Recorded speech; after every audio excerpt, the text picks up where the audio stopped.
Bonjour à chacune et à chacun, je m'appelle Francette Florimond, je suis l'éditrice d'un magazine économique qui rayonne sur la Martinique, la Guadeloupe et la Guyane depuis 21 ans maintenant.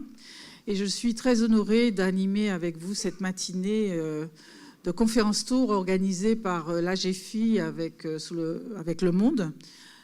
L'objectif aujourd'hui, c'est de repérer tout ce qui pourrait faire que les personnes handicapées soient un peu mieux incluses dans les entreprises, bien sûr, mais d'une manière générale dans notre société. Je vais donner quelques chiffres pour montrer que la situation, même si elle progresse, elle n'est pas, à proprement parler, d'un très grand encouragement. Alors, en décembre 2018, en Guadeloupe, 2400 personnes sont inscrites en tant que demandeurs d'emploi et des personnes chargées d'handicap. Elles représentent 3,7% des demandeurs d'emploi inscrits dans cette institution. Il faudra qu'on nous explique, parce que ce chiffre est impressionnant. Il y a eu une augmentation de 7% entre 2017 et 2018. Donc pourquoi, en Guadeloupe, il y a eu 7% de plus de personnes porteuses d'handicap qui se sont inscrites à Pôle emploi? Souvent, elles sont d'un bas niveau de qualification. Donc, elles ont du mal à trouver du travail et elles restent au chômage plus de 288 jours de plus qu'un demandeur d'emploi classique. Alors, le dispositif Cap Emploi est actif en Guadeloupe. Il a permis d'embaucher 175 personnes handicapées, dont 71% de femmes. Et l'AGFI, donc, qui est l'organisme qui accompagne les personnes porteuses d'handicap dans leur insertion professionnelle, a permis à 4 Guadeloupéens porteurs d'handicap de créer leur entreprise et 6 jeunes sont rentrés dans un parcours d'alternance. On ne peut pas, je crois, se satisfaire de ces chiffres-là. Nous sommes en quelque sorte condamnés à mieux faire. Et j'ose même pas dire que c'est un socle, parce qu'il faudrait que même ce socle-là remonte un petit peu. Alors aujourd'hui, nous avons la chance d'avoir avec nous le directeur général de l'AGFI, en la personne de Didier Sartier, qui a fait le déplacement lors de cette conférence tour et qui va nous expliquer justement en quoi cet organisme se met encore plus en ordre de marche, vu qu'elle est en ordre de marche pour accompagner les personnes porteuses d'handicap, ainsi que le directeur régional, M. Turpin. Et puis ensuite, nous aurons 4 témoignages, donc vous voyez, ils sont déjà installés. Alors, j'ai un petit faible, donc je vais commencer par Ophélie, qui est notre Miss Guadeloupe, que tout le monde connaît, et qui va représenter la France à Miss Monde. Donc, on peut déjà l'applaudir, parce que c'est un vrai challenge. Vous connaissez également Fabrice Saint-Louis, donc, qui est notre champion en e-sport et qui anime une émission télévisée Papillon volé. Nous donnerons la parole également à Madame Hélène Vainqueur. Oui, effectivement, des applaudissements nourris. Nous donnons la parole à Madame Hélène Vainqueur, Christophe, qui est notre députée, qui ferraille bien, vous allez voir, à l'hémicycle sur les sujets qui nous concernent aujourd'hui. Et puis, nous donnons la parole à Monsieur Blombeau, qui est un opérationnel ici en Guadeloupe et qui nous parlera des mutations extrêmement importantes qui touchent ce secteur d'activité, justement, avec une très grande ambition portée par le gouvernement de 40 000 personnes, c'est ça, de plus insérées. Voilà. Je passe la parole tout de suite à Monsieur Essartier, que je ne vois pas. Ah voilà. Je vous en prie. Bonjour à tous. Très heureux d'être avec vous ce matin, très honoré même d'être avec vous ce matin. Et c'est toujours un moment important pour nous, ces conférences tours, de pouvoir réunir des partenaires, y compris d'entreprises, de pouvoir réunir des personnes handicapées qui vont pouvoir témoigner, des partenaires institutionnels, des partenaires opérationnels comme les Cap Emploi, comme Pôle Emploi, pour pouvoir justement prendre le temps ensemble, d'ailleurs, de regarder le chemin parcouru, comme ça vient d'être indiqué. Et c'est vrai que l'enjeu est fort en Guadeloupe.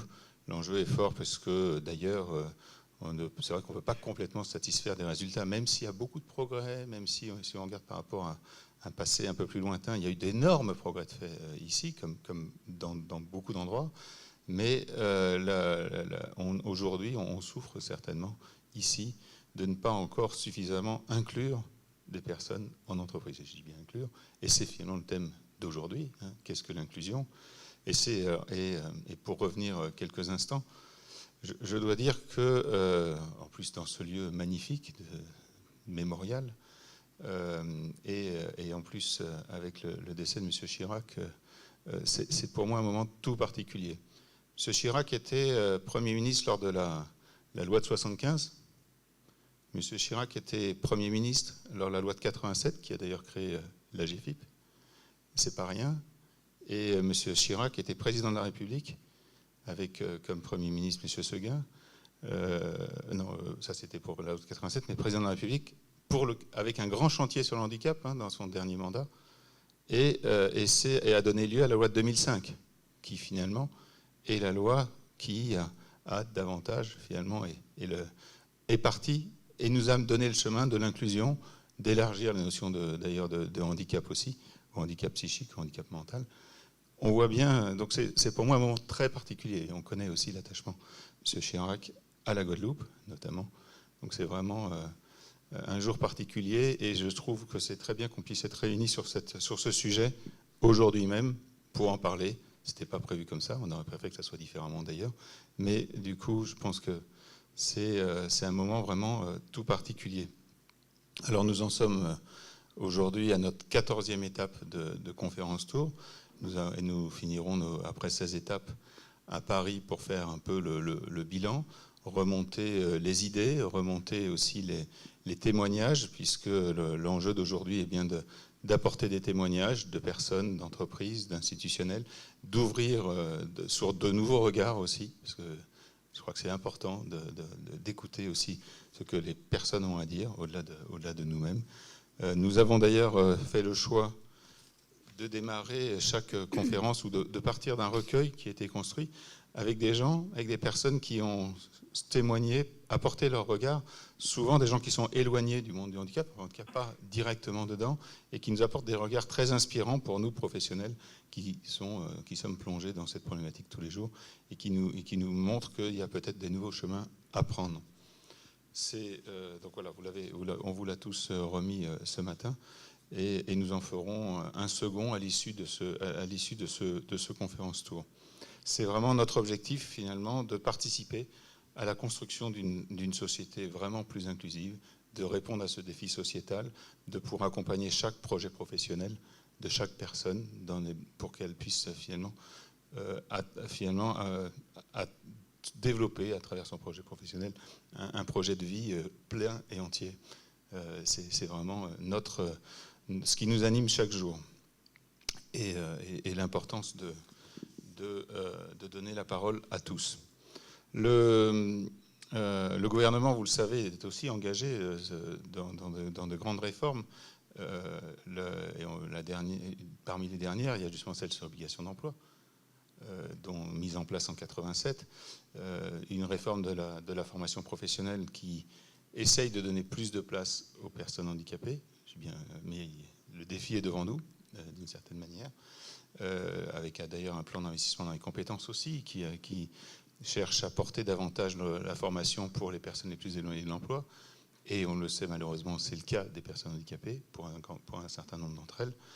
Et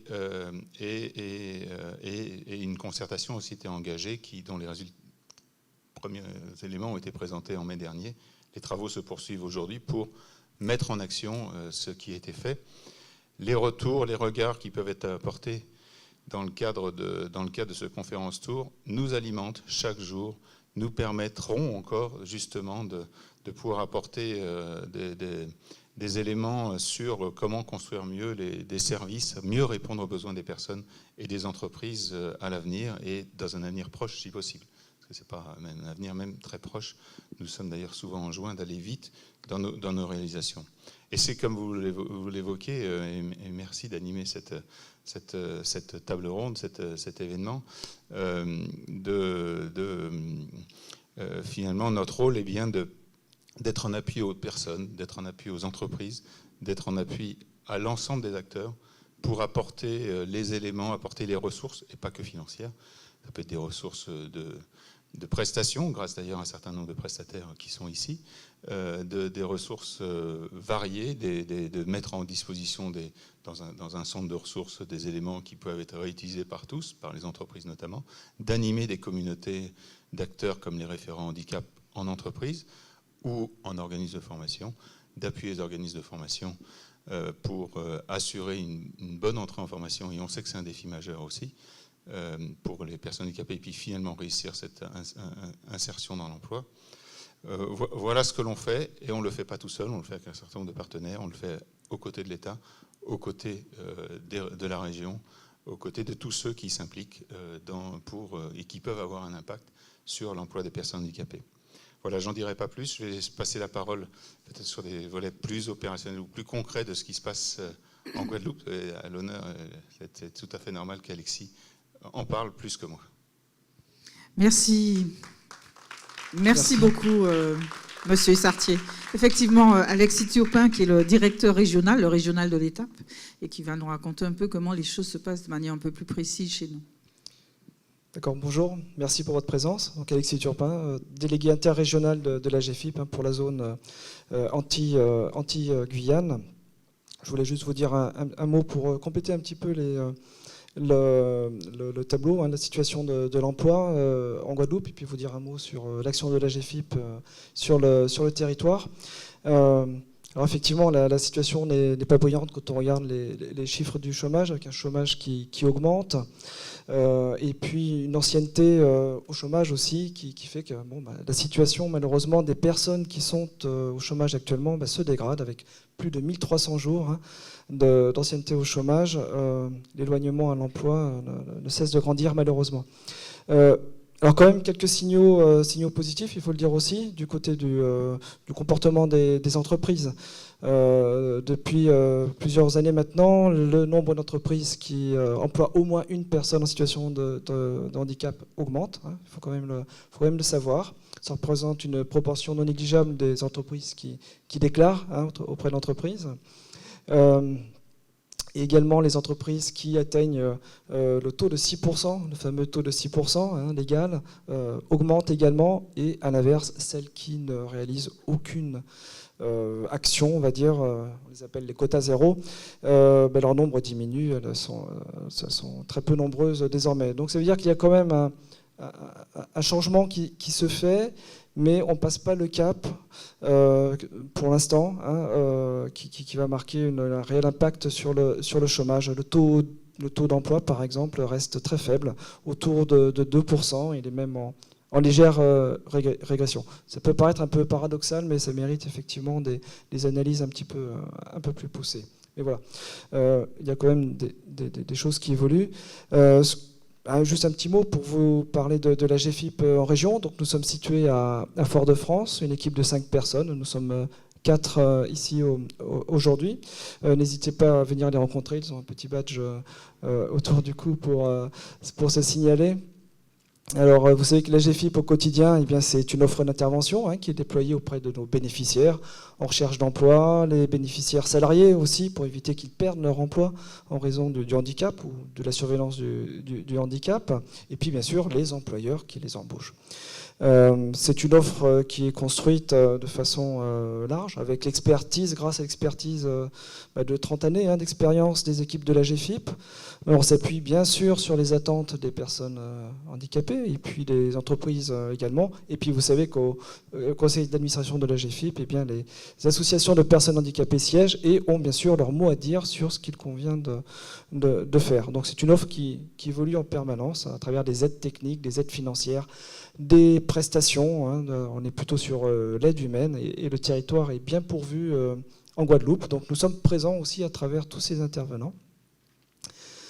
Comme disait Mme Florimond, la situation reste critique pour les demandeurs d'emploi. Donc notre action se renforce depuis quelques mois maintenant.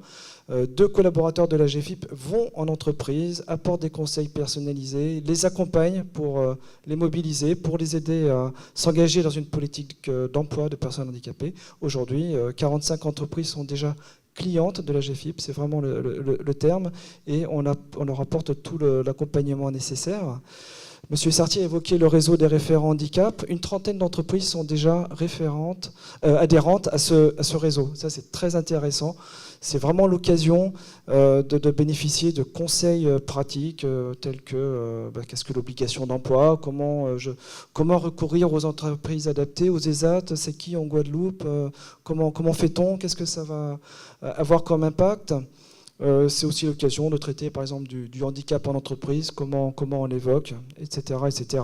Ce qui est important, ce sont les entreprises qui mettent les sujets sur la table. Nous n'imposons rien.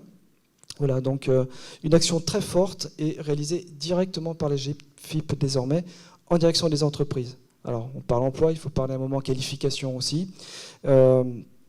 Et nous allons mettre en place j'espère d'ici la fin de l'année, une ressource handicap formation qui va permettre justement de traiter, de faciliter l'entrée en formation des personnes en situation de handicap.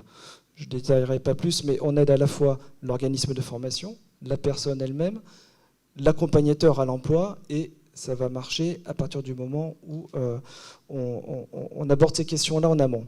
Alors, toujours dans le domaine de la qualification, par exemple, nous sommes en partenariat avec Pôle emploi sur le territoire, sur parcours TPE notamment, pour aider les toutes petites entreprises à recruter des personnes qui auront les qualifications attendues par l'employeur. Vous voyez, donc on cible vraiment toutes les entreprises et surtout pas uniquement les entreprises de plus de 20 salariés qui ont cette obligation d'emploi. Voilà, et bien sûr, nous avons des partenariats avec l'ARS pour l'emploi accompagné, avec la DIECT pour coordonner nos actions, développer des projets. Je ne vais pas rentrer plus dans le détail, je serai trop long. Voilà, donc je vais repasser la parole maintenant aux intervenants et puis je vous remercie. Merci. Merci beaucoup, Monsieur Turpin. Je retiens que nous aurons désormais des rencontres pour les TPE et effectivement, le tissu local est composé principalement de ces entreprises de cette taille-là qui n'ont pas forcément d'obligation, mais qui peuvent être des réceptacles tout à fait avantageux pour les personnes porteuses de handicap. Alors, je vous propose de structurer le reste de notre temps jusqu'aux questions-réponses de la manière suivante. Nous avons 4 intervenants qui sont dans des sphères différentes, toujours tournées vers le sujet. Alors, il y a 2 personnes, donc Ophélie et Fabrice, qui sont, ils vivent la chose. Ophélie va nous expliquer comment, ainsi que Fabrice. Et puis après, je donnerai la parole à Madame Vainqueur et ainsi qu'à Monsieur Blombeau, qui sont davantage dans la structuration de ce secteur d'activité qui est en pleine mutation. Et j'ai organisé les choses de la manière suivante parce que je pense que d'entendre en premier lieu des gens qui ont l'expérience de la chose et de montrer que c'est possible de faire autrement, ça peut-être colorera de manière un peu plus différente ce que nous entendrons après en matière d'encadrement de la loi, des transformations qui sont en cours et qui peuvent paraître un peu ardues, mais sur lesquelles il faut se pencher si on veut vraiment que notre société évolue. Alors, je passe tout de suite la parole à Ophélie, qui est notre chouchou préféré et qui, donc vraiment très très fière de la rencontrer et puis de savoir qu'elle nous représentera à Miss Monde en décembre. Mais elle a cette particularité d'avoir été élevée par des parents sourds. Donc déjà, c'est une expérience, donc je voudrais qu'elle nous raconte. Et puis elle est porteuse d'un projet et je pense que là aussi, il faut qu'elle nous raconte tout. Ophélie. Tout d'abord, bonjour à toutes et à tous. C'est un très grand honneur d'être parmi vous. Voilà, je repars cet après-midi, mais je suis venue spécialement pour ça et je suis très très contente d'être là pour ce court séjour. Alors effectivement, je suis Ophélie Mézineau. Hormis le fait d'être une Miss, j'ai une histoire. Je suis une enfant entendante de parents sourds, donc je suis une CODA ou une EEPS. Il faut détailler les sigles. Comment ? Il faut détailler les sigles. Oui. EEPS. Enfant entendante de parents sourds, justement. Et voilà, j'ai vécu en Guadeloupe, à La Réunion et puis aussi en métropole. Donc j'ai vécu avec ma maman qui est sourde et mon père qui est malentendant. J'ai donc effectivement, au vu de ce problème d'inclusion dans la société des sourds et malentendants, eu beaucoup de responsabilités en tant qu'enfant entendant de parents sourds. J'ai eu la place, on va dire, d'un adulte dans le foyer familial. J'ai effectivement eu beaucoup de responsabilités que je ne devais pas avoir, même si aujourd'hui j'en tire que du positif et je me dis vraiment que sans ça je ne serais pas la femme que je suis aujourd'hui. J'estime que certaines situations ne sont pas normales. Donc voilà, ma mère... Donne des exemples. Oui, je vais donner les exemples. Donc voilà, ma mère, hormis cela, a effectivement, on va dire, été au chômage. On va dire que ça fait 7 ans maintenant que je suis venue habiter en Guadeloupe et ça fait seulement quelques mois qu'elle a réussi à obtenir un travail et un premier CDI. Donc je suis déjà très fière d'elle. Mais j'ai toujours connu ma maman au chômage, malheureusement. Je trouve pas forcément normal qu'aujourd'hui, en Guadeloupe, par exemple, que nous n'ayons qu'un seul interprète professionnel. Je précise, parce qu'aujourd'hui, nous avons la chance d'avoir 2 interfaces, et merci beaucoup. Un seul interprète professionnel pour toute une population. Donc, un seul interprète professionnel, cela veut dire que lors des rendez-vous, lors des situations banales de la vie de tous les jours, ce sont les enfants qui prennent le relais. Les enfants qui prennent le relais, c'est-à-dire que depuis mon plus jeune âge, je suis l'interprète de mes parents. Et quand je dis je suis l'interprète de mes parents, c'est dans tous les cas, c'est-à-dire que je suis interprète de mes parents à la banque, je suis interprète de mes parents dans les hôpitaux, je suis interprète de mes parents dans les rendez-vous les plus importants où un enfant ne doit pas intervenir en temps normal. J'ai un souvenir assez rigolo où j'ai 8-9 ans et j'appelle le banquier et qui me dit « Mais mademoiselle, quel âge avez-vous » Je lui dis « J'ai 8-9 ans, mais monsieur, j'ai pas le choix. Ma maman a besoin de remplir ses papiers. » Donc, il a dû faire avec, comment dire. Mais ce n'est pas une situation normale. Donc, cette situation d'enfant coda, ça m'a beaucoup appris sur moi-même, mais m'a surtout aussi beaucoup motivée à mettre en avant les personnes en situation de handicap. Donc, comme je dis, hormis le fait d'être une Miss, on parle souvent de la beauté, mais ça a été mon rêve de petite fille, oui, c'est clair. Mais ce qui m'a motivée vraiment à me présenter, c'est justement de savoir qu'avec cette écharpe, j'avais l'occasion de pouvoir mettre en avant les personnes en situation de handicap. Et je suis très contente de l'avoir fait durant toute cette année et puis durant les années futures.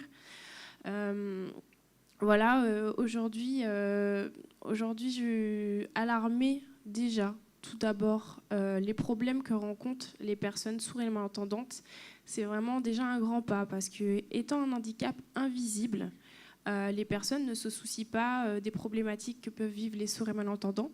Donc, déjà faire découvrir la langue des signes et découvrir les problématiques qu'a cette population, cette communauté déjà en Guadeloupe, parce qu'on peut souligner qu'il y a de nombreuses disparités entre les dom-toms, pas qu'en Guadeloupe, entre les dom-toms et l'Hexagone.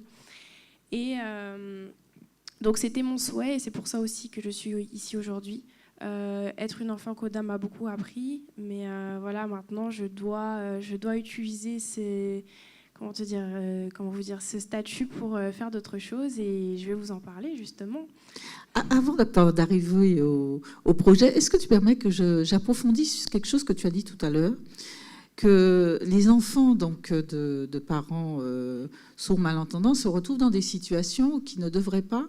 Et qu'est-ce que la société pourrait faire pour justement mieux accompagner, selon toi, vu que tu l'as vécu, dans ces situations ?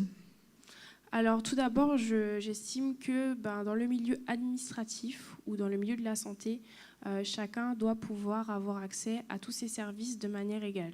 Donc pousser, et parfois je ne sais pas si c'est obligatoire aujourd'hui, mais pousser effectivement les formations dans le milieu administratif, dans les mairies et surtout dans les hôpitaux. Hier, j'étais justement avec plusieurs sourds et malentendants et ils m'ont fait comprendre que, par exemple, en cas de situation d'urgence dans les hôpitaux, il n'y avait personne pour comprendre leur mal-être. C'est-à-dire que vous êtes en situation d'urgence, vous ne savez pas, vous êtes sur un brancard et la personne ne comprend pas ce que vous avez. Et ce n'est pas normal. Normalement, je pense qu'il devrait au moins avoir, au minimum, dans un service de santé, au moins une personne capable de comprendre la langue des signes.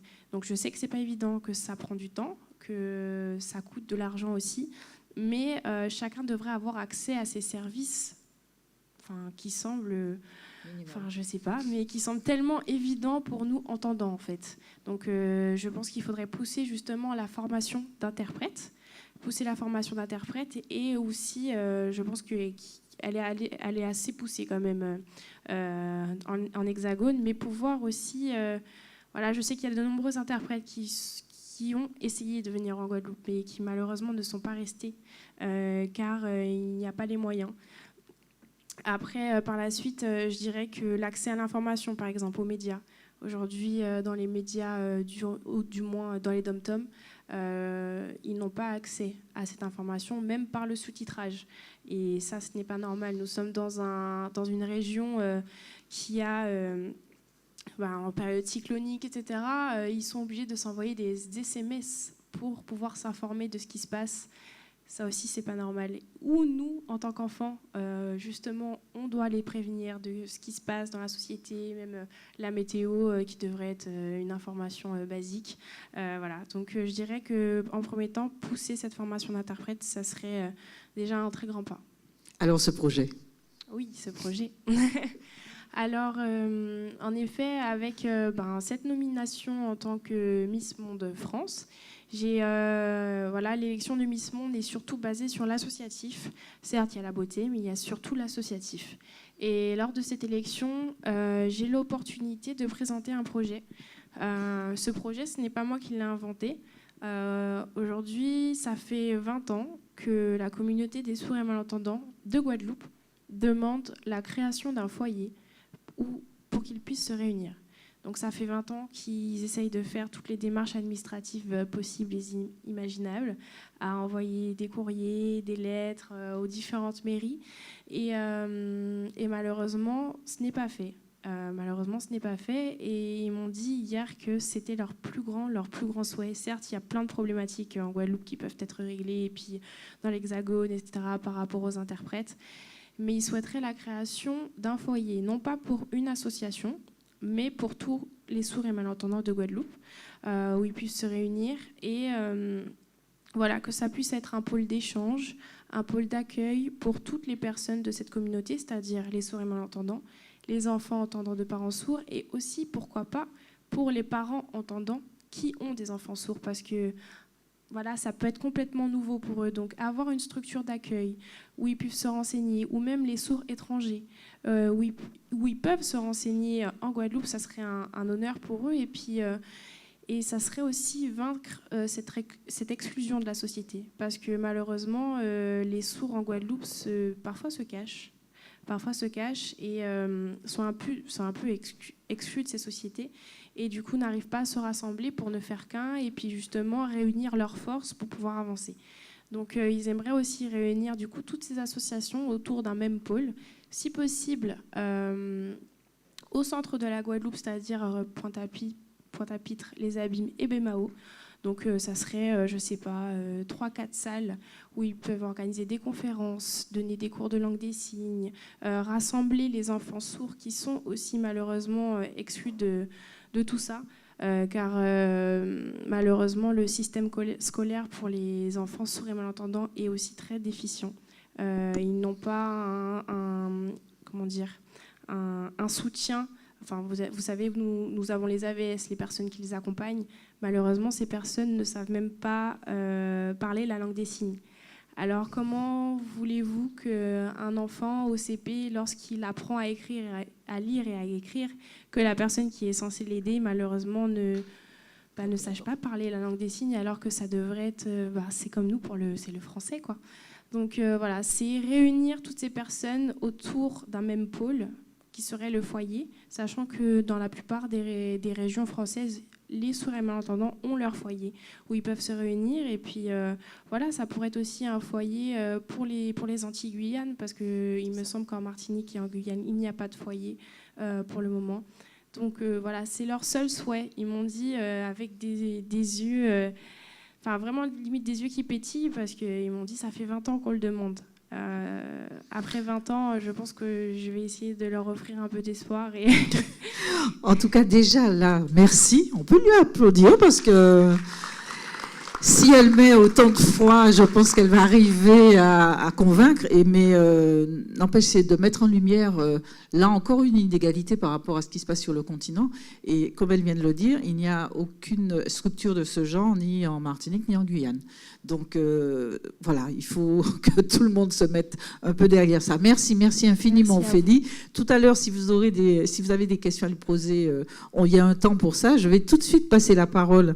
Deuxième témoignage à Patrice Saint-Louis, Fabrice.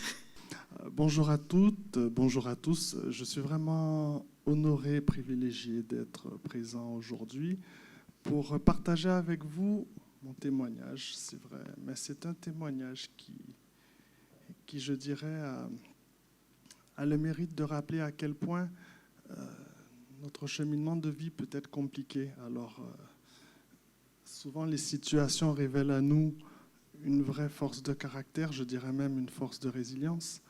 Et je vais préciser qu'au départ, je suis atteint d'une malformation congénitale des membres supérieurs et inférieurs, c'est-à-dire que les mains que vous voyez qui n'ont pas vraiment pu se développer, c'est également le cas pour mes pieds, mais ça ne se voit pas, hein, je marche normalement, donc je pense, puisque j'arrive à courir, c'est déjà pas mal, j'ai pas trop de problèmes de motricité.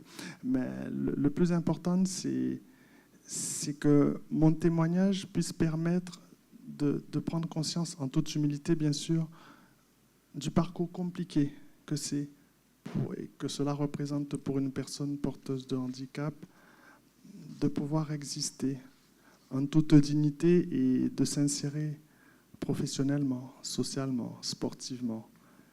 Ce n'est pas chose aisée. Bien souvent, la société nous rappelle que nous, personnes porteuses de handicap, nous devons nous adapter aux difficultés, aux contraintes que représente l'accès, comme le disait très bien tout à l'heure Ophélie, on va dire à la santé, l'accès à des informations d'ordre administratif. Donc voilà. Pour commencer, quelque chose de très simple. Je remercie mes parents d'avoir pu croire que je méritais un parcours scolaire, on va dire classique. Quand mes parents se sont présentés avec moi dans une structure publique, on m'a fait comprendre que je n'aurais pas ma place. Vous voyez déjà. Et je sais très bien pourquoi je le précise, parce qu'il faut faire évoluer les mentalités. Mais j'ai été reçu par une structure privée, et ce qui m'a permis de faire des études comme tout le monde. Aujourd'hui, je suis ravi de pouvoir, avec humilité encore une fois, représenter la Guadeloupe sur des compétitions nationales, internationales, dans le cadre du triathlon, dans le cadre du trail et dans le cadre de certaines épreuves à venir pour la nage en eau libre. J'ai eu cette chance extraordinaire de pouvoir me construire en me disant que finalement, c'est au travers du regard de l'autre que je perçois ma différence. Mais pour moi, ma différence, c'est une richesse. Et je l'ai su d'autant plus quand j'ai eu l'opportunité d'animer et de présenter Papillon Volé, le magazine sur le handicap, où nous avons pu mettre en lumière des exemples de réussite scolaire, professionnelle, sportive. Mais aussi, je parle de réussite sociale. Et je précise réussite sociale, parce que il est tellement important pour la personne différente de pouvoir s'imprégner dans son quotidien d'un équilibre entre les obligations professionnelles, les obligations familiales. Donc c'est aussi avoir une vie. Et c'est ce qui montre que, de manière photographique, que ce sont des personnes à part entière qui ont globalement une dignité. Et c'est là où on a un problème en Guadeloupe, mais certainement en Martinique et en Guyane. De manière structurelle, il faut changer le paradigme, c'est-à-dire les schémas de croyance qui nous font croire que insérer une personne porteuse de handicap, par exemple, dans un milieu professionnel, c'est une contrainte. On a au départ la loi du 11 février 2005 sur le handicap qui a été comme une matrice pour imprégner le plus grand nombre à l'acceptation de l'autre dans la différence. Aujourd'hui, force est de constater qu'il y a certes des évolutions, tout aussi sensibles que soient-elles, mais il y a encore beaucoup à faire. Et nous avons cette singularité dans les départements outre-mer d'être habités, si je peux m'exprimer ainsi, par des schémas de croyances quelquefois ancrés. Donc il faut pouvoir changer cette manière de regarder l'autre, parce que nos chemins de vie ne sont pas figés. Après, vous pouvez considérer que mon discours demeure très spirituel, mais c'est la spiritualité qui m'aura aidé à cheminer vers le meilleur, je pense, et je ne l'ai pas encore atteint. Donc. mais en tout cas, cela rappelle que nos dispositifs ont le mérite d'exister. Il faut les améliorer, mais il faut surtout tendre la main aux personnes qui, avec empathie, ont envie d'accompagner cette communauté, la communauté des personnes en situation de handicap. Et comme mon exemple est très, très simple, je ne peux pas parler au nom des autres, mais en ce qui me concerne, je vous assure que vous retrouvez de vraies valeurs dans la pratique sportive, c'est-à-dire la notion du dépassement de soi, la notion du courage, la notion de l'humilité, mais surtout la notion de l'acceptation de soi-même en qualité d'athlète et non de personnes en situation de handicap pratiquant une activité sportive. Et si de manière transversale, l'employeur peut considérer que la personne porteuse de handicap est aussi une valeur ajoutée pour son entreprise ou une valeur ajoutée dans les missions publiques qui lui sont conférées quand ce sont des personnes qui évoluent dans une sphère publique, je pense que nous aurons fait un grand, grand pas vers l'acceptation de l'autre. Parce qu'encore une fois, c'est une communauté qui est principalement victime par défaut d'exclusion sociale, d'exclusion professionnelle, quelquefois même d'exclusion sportive.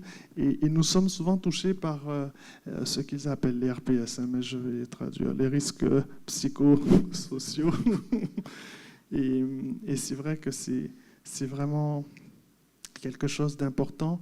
Et travailler déjà sur une matrice qui nous permet de croire que l'autre peut réussir malgré sa différence, c'est déjà installer dans nos schémas de croyance que la différence, c'est une richesse et non un handicap.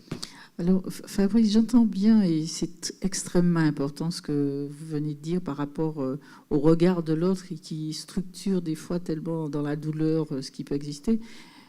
Mais donnez-nous quand même un exemple de ce que vous avez vécu et qui pourrait être amélioré rapidement et déjà être quelque chose d'un porteur de changement. Alors, si je prends mon cas personnel, alors c'est un grand paradoxe, je vais expliquer.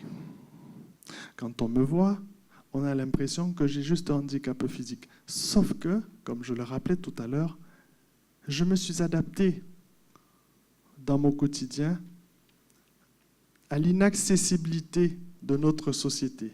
C'est-à-dire que moi, si je n'ai pas une aide technique pour conduire ma voiture, et merci, je peux conduire, je suis obligé de solliciter un taxi.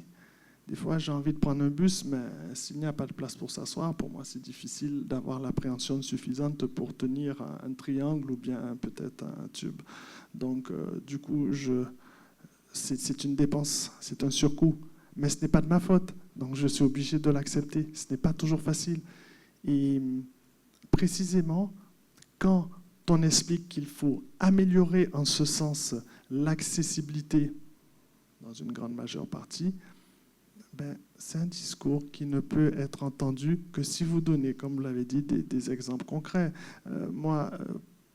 Et je suis convaincu de manière transversale, mais dans l'absolu, pour reconnaître l'aptitude professionnelle d'une personne porteuse de handicap, faudrait-il pour autant lui permettre, avec une expertise d'un ergonome, de lui proposer une adaptation en termes d'aménagement raisonnable qui réponde à plus d'autonomie pour cette personne dans sa sphère professionnelle. Et c'est de cette manière que le regard de l'autre va changer, parce qu'elle n'aura pas spécialement besoin en permanence de sollicitude de la part des collègues qui deviennent presque quelque part, mais ce n'est pas de la faute des collègues, quelque chose de gênant pour soi, et qui participe plus à la dévalorisation de la personne dans la sphère professionnelle.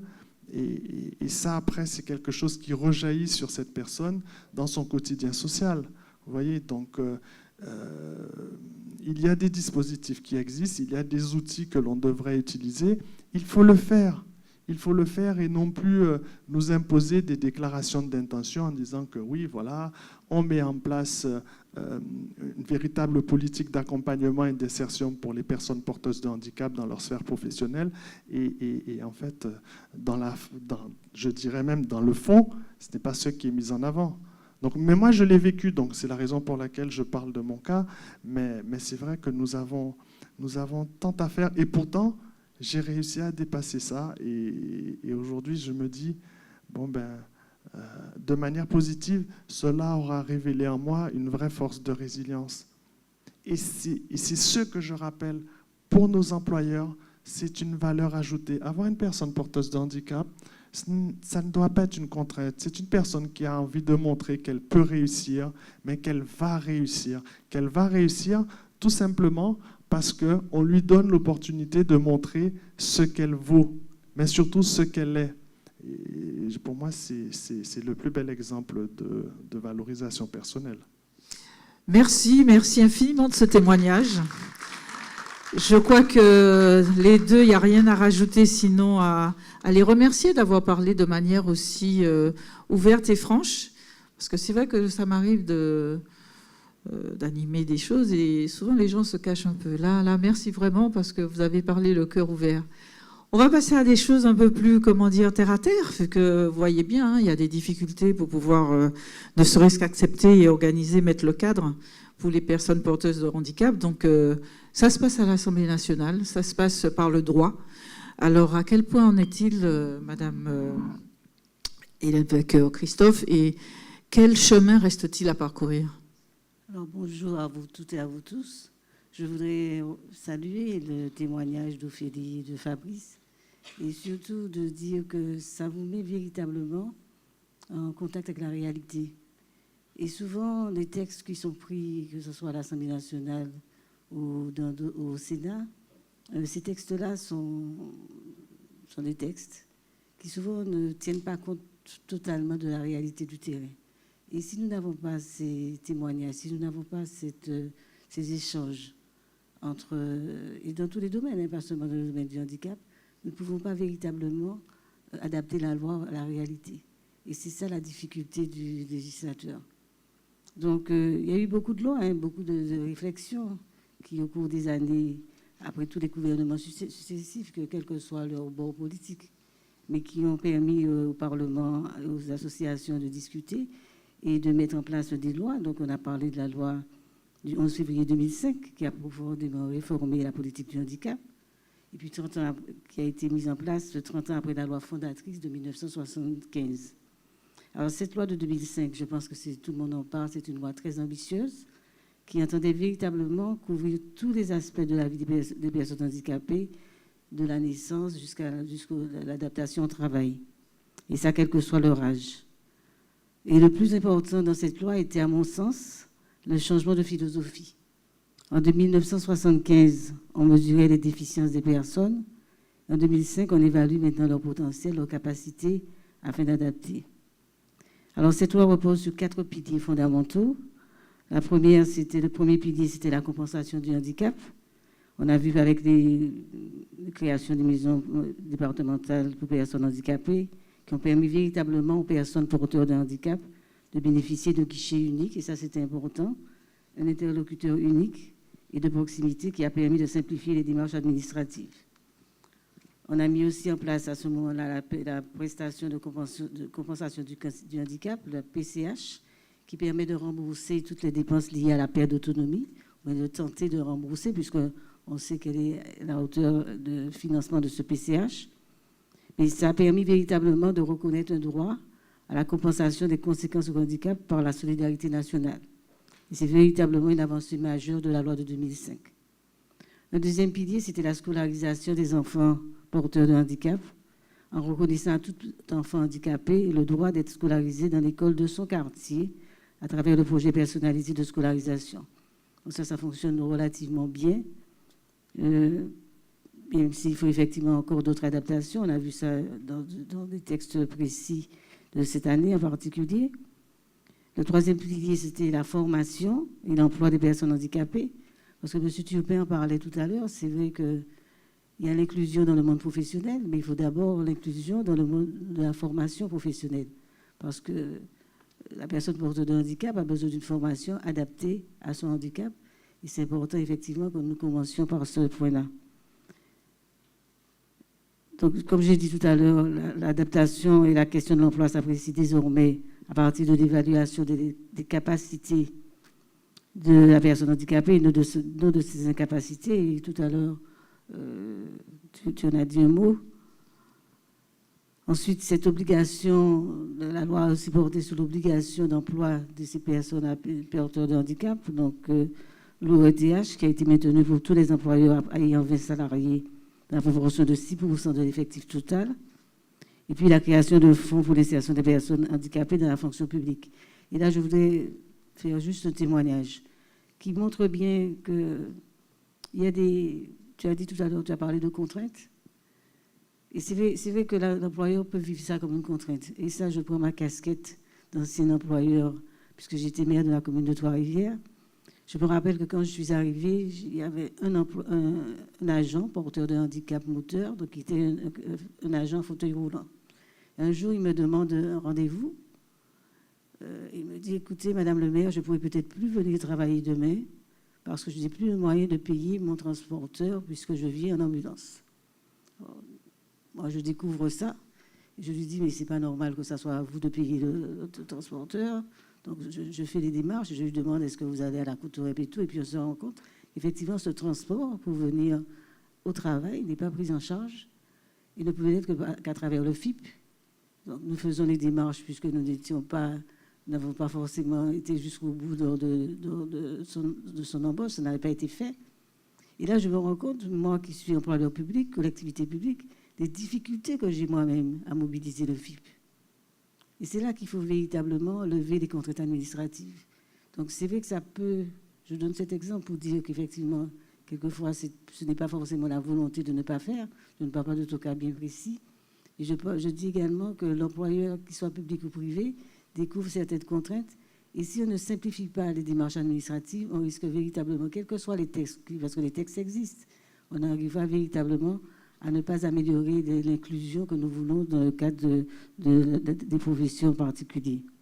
Et le quatrième pilier de cette loi, c'était l'accessibilité des lieux publics, notamment les transports et la voirie.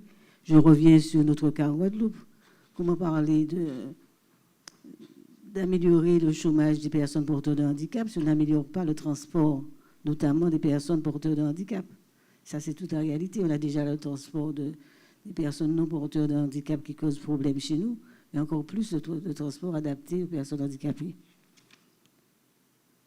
Alors, depuis 2005, on a eu d'autres plans nationaux, d'autres réformes, notamment un plan particulier pour l'autisme. Mais quel constat 15 ans après? Donc, 15 ans après cette loi de 2005 sur le handicap, je crois que notre responsabilité en tant que parlementaire, c'est de pousser vraiment vers une modernisation de notre droit et en s'inspirant, comme je dis tout à l'heure, des actions de terrain et du partage véritablement de ces actions-là.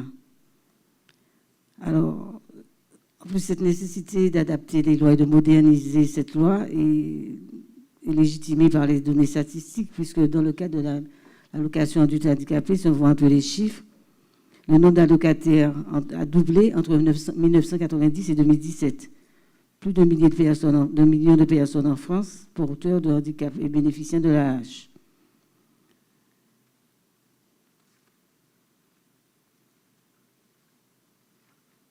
Alors, la majorité des personnes en situation de handicap et de leur famille constatent plutôt, quelquefois, après tous les textes qui ont été votés, une régression de leurs droits.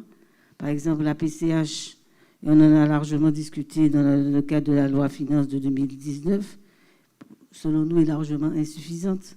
dans son montant et dans son périmètre, puisqu'il reste des restes à charge très importants pour les personnes porteuses de handicap, qui occasionnent souvent des ruptures de droits, puisqu'ils ont du mal à...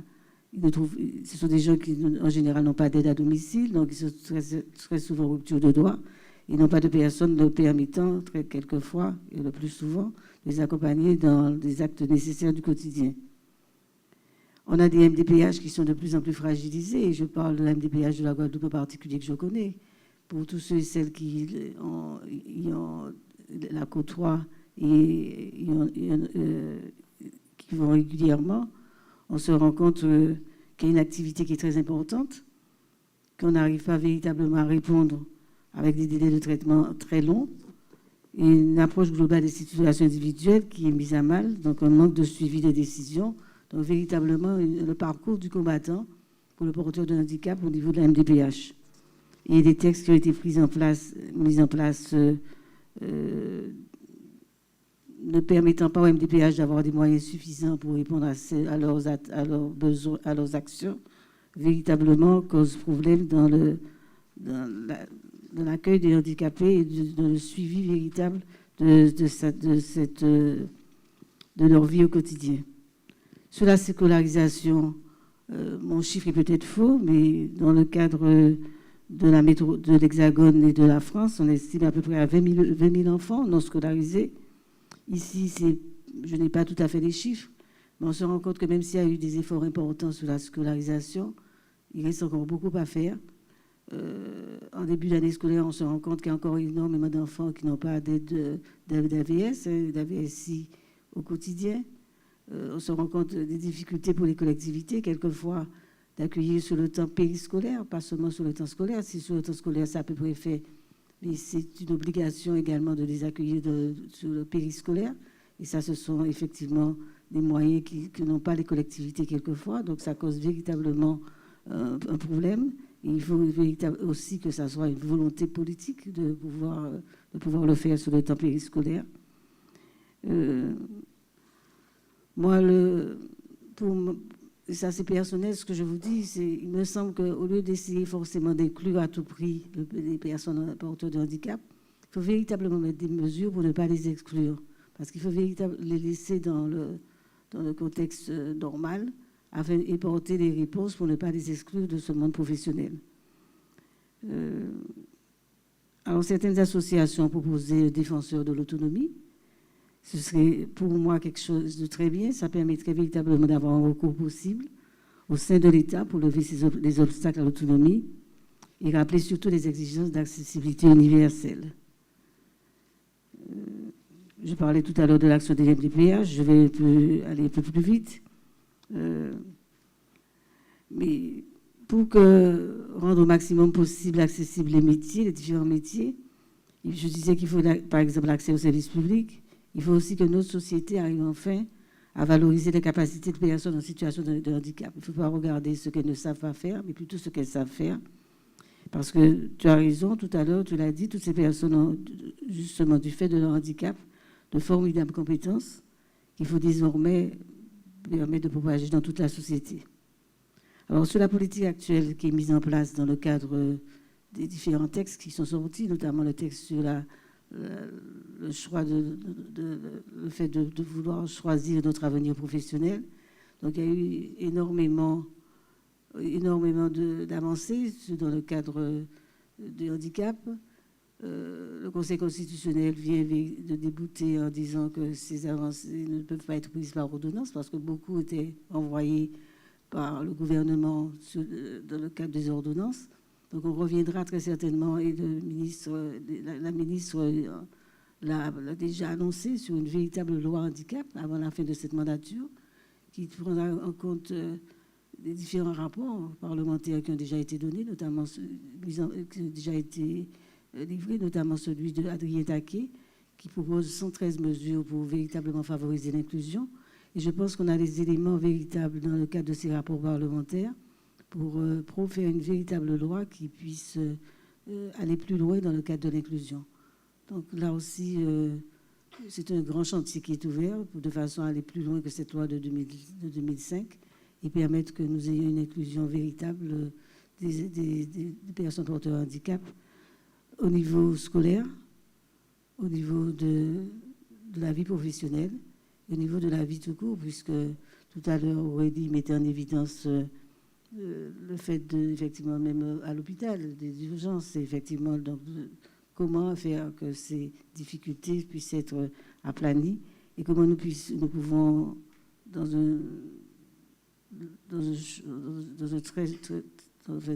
des compétences très élargies, comment nous pouvons véritablement améliorer les textes et permettre une inclusion totale dans la vie véritable de la personne porteuse de handicap. Je vous remercie beaucoup. Merci, Madame Vainqueur. Vous avez dit lors de votre intervention qu'une des choses qu'il faudrait faire, c'est de véritablement simplifier tout ça, de manière à ce qu'on rentre dans une efficacité plus efficace, quoi. C'est-à-dire qu'on ne dise pas on veut faire et puis derrière c'est tellement compliqué qu'en fait on constate qu'on ne fait pas, quoi. Donc est-ce que selon vous, ces nouveaux textes qui sont en préparation sont marqués de ce saut-là, le saut de la simplification? Alors nous l'espérons, tout au moins ce sera un des éléments que nous porterons au débat dans le cadre de la discussion parlementaire. Mais dans les propositions qui ont déjà été faites dans les différents rapports, il y a effectivement des pistes pour améliorer cette simplification et permettre cette simplification des démarches administratives. Déjà, un guichet unique, c'est vrai qu'il existe, lui donner beaucoup plus de moyens. Ophélie le disait tout à l'heure, hein, il faut véritablement aller plus loin dans la formation de tout le monde concernant ne serait-ce que la langue des signes en particulier et permettre d'avoir un langage pour être accessible véritablement à tous les handicaps. Et je pense que dans le texte de loi, ce sera véritablement le point de faire que nous allions véritablement vers une simplification de ces procédures administratives. Merci infiniment. Pareil, gardez vos questions pour tout à l'heure et je passe tout de suite la parole à M. Blonbeau. Vous ne dormez pas, M. Blonbeau? Bon. Qui est lui, alors, il a plein de titres. Directeur d'établissement médico-social, directeur de l'AGEPSA, il va nous dire ce que c'est, délégué régional des entreprises adaptées, plus précisément de l'Union nationale des entreprises adaptées, donc directeur interrégional. Alors, grâce à vous, j'ai appris qu'il y a un gros chantier de transformation de tout ce qui concerne l'inclusion des personnes handicapées à travers dans le milieu protégé, le milieu ordinaire. Enfin bref, il y a des choses qui changent là. Donc, dites-moi un peu, dites-nous un peu, éclairez-nous sur la situation et puis en quoi la Guadeloupe est en train, elle aussi, de rentrer dans des expérimentations, vu qu'on est dans cette ère-là. Vous me faites peur, hein. Vous me donnez l'impression que je n'ai pas compris ce que vous m'avez raconté. Si, Bon. non, vous avez bien synthétisé. Bonjour à tous, bonjour à toutes. C'est vrai qu'il m'est donné de remplacer sur le vif Madame Pelage, qui est Vous directrice ferez, aussi d'établissement. Parfaitement. Absolument. Et donc, j'essaierai de porter ma contribution au débat de ce matin. Je suis directeur général de la GIPSA, c'est l'Association guadeloupéenne de l'insertion professionnelle et sociale des adultes et handicapés. On a plusieurs établissements médico-sociaux et on gère également une entreprise adaptée. Je suis par ailleurs trésorier de l'Union nationale des entreprises adaptées. Et l'UNEA ou l'UNEA est porteur de la réforme actuelle avec le gouvernement sur les entreprises adaptées. Donc je vous en parlerai tout à l'heure. Sur le premier volet, sur le secteur de la Guadeloupe, et je représente aussi la Guadeloupe, les Antilles-Guyane, puisque je suis délégué régional Antilles-Guyane pour l'UNEA. Dans le département, les établissements et les associations qui sont présentes pour permettre la promotion de l'emploi des personnes en situation de handicap ont vraiment une lourde charge. Parce que nous devons essayer et tenter de trouver des opportunités d'insertion pour les personnes qui fréquentent nos établissements. Nos établissements du milieu médico-social, les ESAT, il y a 7 ESAT en Guadeloupe, y compris Marie-Galante. Nous y accueillons à peu près 578 personnes, avec une file d'attente importante. Et Madame la députée l'a dit tout à l'heure, on est confronté avec la MDPH des dysfonctionnements parce que nous n'arrivons pas à pouvoir savoir exactement le nombre. On compte sur nous, mais aussi il y a un travail en amont à faire. Et d'autres personnes dans la salle font partie ou ont fait partie de la MDPH et savent de quoi on parle. Une véritable difficulté. De toutes ces personnes, nous devons, l'objet premier de NESAD, c'est d'assurer l'insertion en milieu ordinaire de travail. Cap sur l'inclusion, leitmotiv du gouvernement, il est évident, on l'a dit aussi, qu'on ne pourra pas insérer tout le monde, ce n'est pas possible. Nous avons des personnes qui vont de toute façon et qui ont un parcours institutionnel et qui resteront dans ce parcours institutionnel jusqu'à l'âge de la retraite.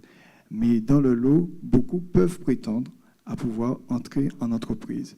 Et pour cela, ils font valoir au sein de nos établissements des acquis que nous cultivons, que nous valorisons. Nous avons mis en place un dispositif de reconnaissance des acquis de l'expérience qu'on espère demain aller vers la VAE aussi pour leur permettre justement de faire valoir ces compétences auprès des entreprises. Les entreprises qui nous font confiance, il y en a.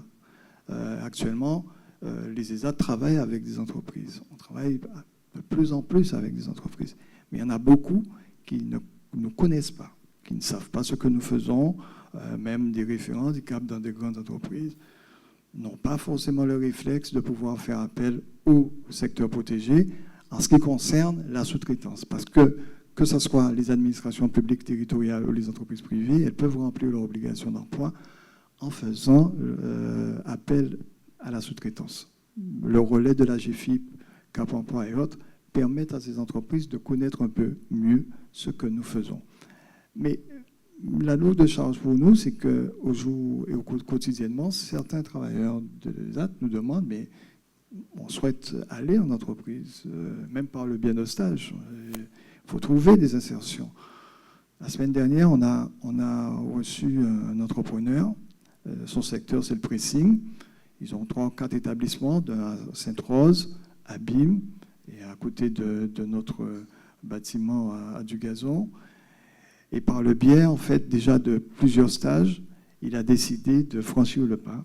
Et le 4 novembre, il signera et proposera donc un CDI à une de nos travailleuses qui était dans notre activité de repassage blanchisserie. Mais ces témoignages, ces illustrations sont très rares. Nous, c'est le Graal. Quand par année, on a une insertion ou 2 insertions maximum. On aurait voulu en faire plus, parce qu'il faut faire tomber les a priori, parce que au départ, quand on veut recruter, on n'a pas forcément le réflexe de pouvoir penser à une personne en situation de handicap. Il ne s'agit pas là de faire de la discrimination au départ. Je crois qu'il faut ouvrir, et il y a des réussites qui sont, je dirais, tout aussi importantes. Et c'est vrai, il a été dit aussi, je voudrais le souligner, parmi les personnes qui sont recrutées et qui viennent de chez nous ou d'autres établissements, ces personnes font de très bons salariés.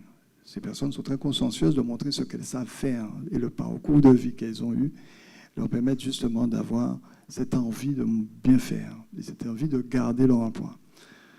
Ça, c'est pour la partie secteur protégé que nous avons. Mais quand nous n'arrivons pas à pouvoir faire ces insertions, vous aurez bien compris, parce que l'idée derrière aussi, ce serait de tisser un lien privilégié avec les entreprises pour permettre qu'il y ait un recours qui permette de pouvoir avoir un dialogue assez permanent et pas quand décembre, novembre arrive, on n'a pas rempli nos obligations, on veut faire un coup. Joseph, qu'est-ce que tu as comme prestation? Non, on est au-delà de ça, il faut réellement aller sur le long cours. Eh bien, les associations qui gèrent des établissements, des entreprises adaptées, associations ou entreprises un peu privées, des initiatives privées, nous sommes 4 dans le département, nous jouons ce jeu-là. Parce que nous prenons le risque. Nous embauchons des personnes en situation de handicap. Dans l'entreprise adaptée, 80% avant la réforme du personnel devait être en situation de handicap. 80% du personnel de production. La réforme fait baisser un peu ce taux-là jusqu'en 2021. L'idée, justement, c'est de permettre d'avoir une mixité du public. Donc, actuellement, c'est nous qui prenons le risque aussi de pouvoir embaucher du personnel. je le dis, moi, je suis en train chaque fois d'essayer de chercher à diversifier mes activités. Pourquoi? Pour pouvoir offrir la possibilité de créer soit des filières à partir de notre ESAT, soit avec Cap Emploi ou Pôle Emploi, de trouver la possibilité d'offrir d'autres options à des personnes qui sont en attente et qui restent trop longtemps en situation de chômage. Donc là aussi, dans le département, nous qui gérons des entreprises adaptées, nous sommes des entrepreneurs, nous prenons le risque de pouvoir le faire. Mais le gouvernement a décidé qu'il fallait un peu réformer, qu'il fallait faire plus. Et c'est là où vous me disiez de porter un peu l'information. Et donc, avec la GFIP au niveau national, avec KEOPS, le réseau Cap Emploi, avec d'autres grosses associations nationales, l'UNEA a signé un pacte depuis déjà 1 ou 2 ans. Chaque année, on doit créer 1000 emplois. Mais là, sur la période de 2019 à 2022, nous devons créer 40 000 mises à l'emploi. Alors, sur tout le national, et les Antilles-Guyane doivent y prendre leur part. C'est pour cela qu'avec les autres collègues de A, nous essayons de réfléchir à savoir quelles sont les initiatives que nous pouvons prendre en ce sens. Il s'agit, à côté de l'emploi des socles, ce qu'on appelle le A-socle, l'entreprise adaptée, 3 expérimentations ont été créées. En tout cas, il y en a déjà 2 qui sont par décret opérationnel. Ce sont les CDD tremplins de 4 à 24 mois qui permettront à des entreprises adaptées de former éventuellement pour un partenaire du privé et de former pendant une période des salariés, puisque nous avons un savoir-faire également sur certains secteurs, et de pouvoir assurer la sortie de ces personnes vers les entreprises, que ce soit les entreprises publiques ou les administrations publiques, ou les entreprises privées. Nous avons également une deuxième expérimentation qui, dorénavant, permet de créer une entreprise adaptée de travail temporaire, une EATT.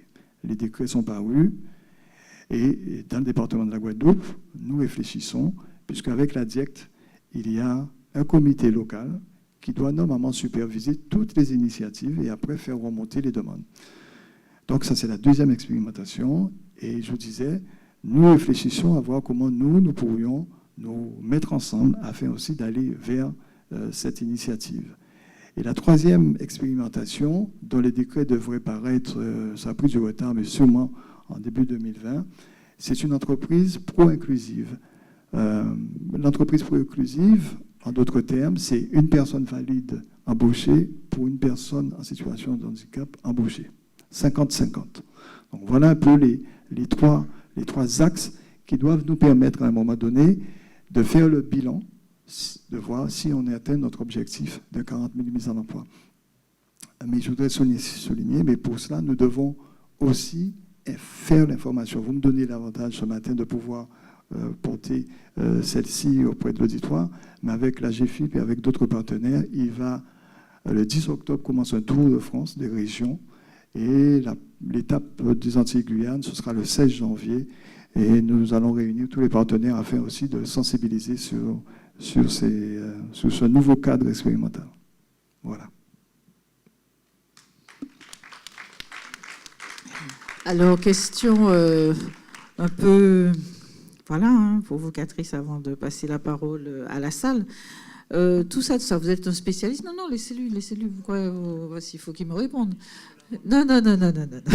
J'ai pas encore fini.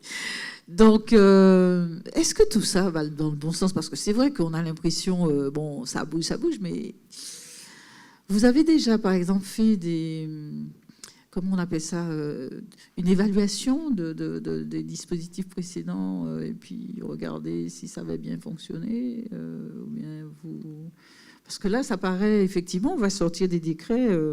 Il se trouve que pour le milieu ordinaire, j'ai été un peu à l'affût des CDD...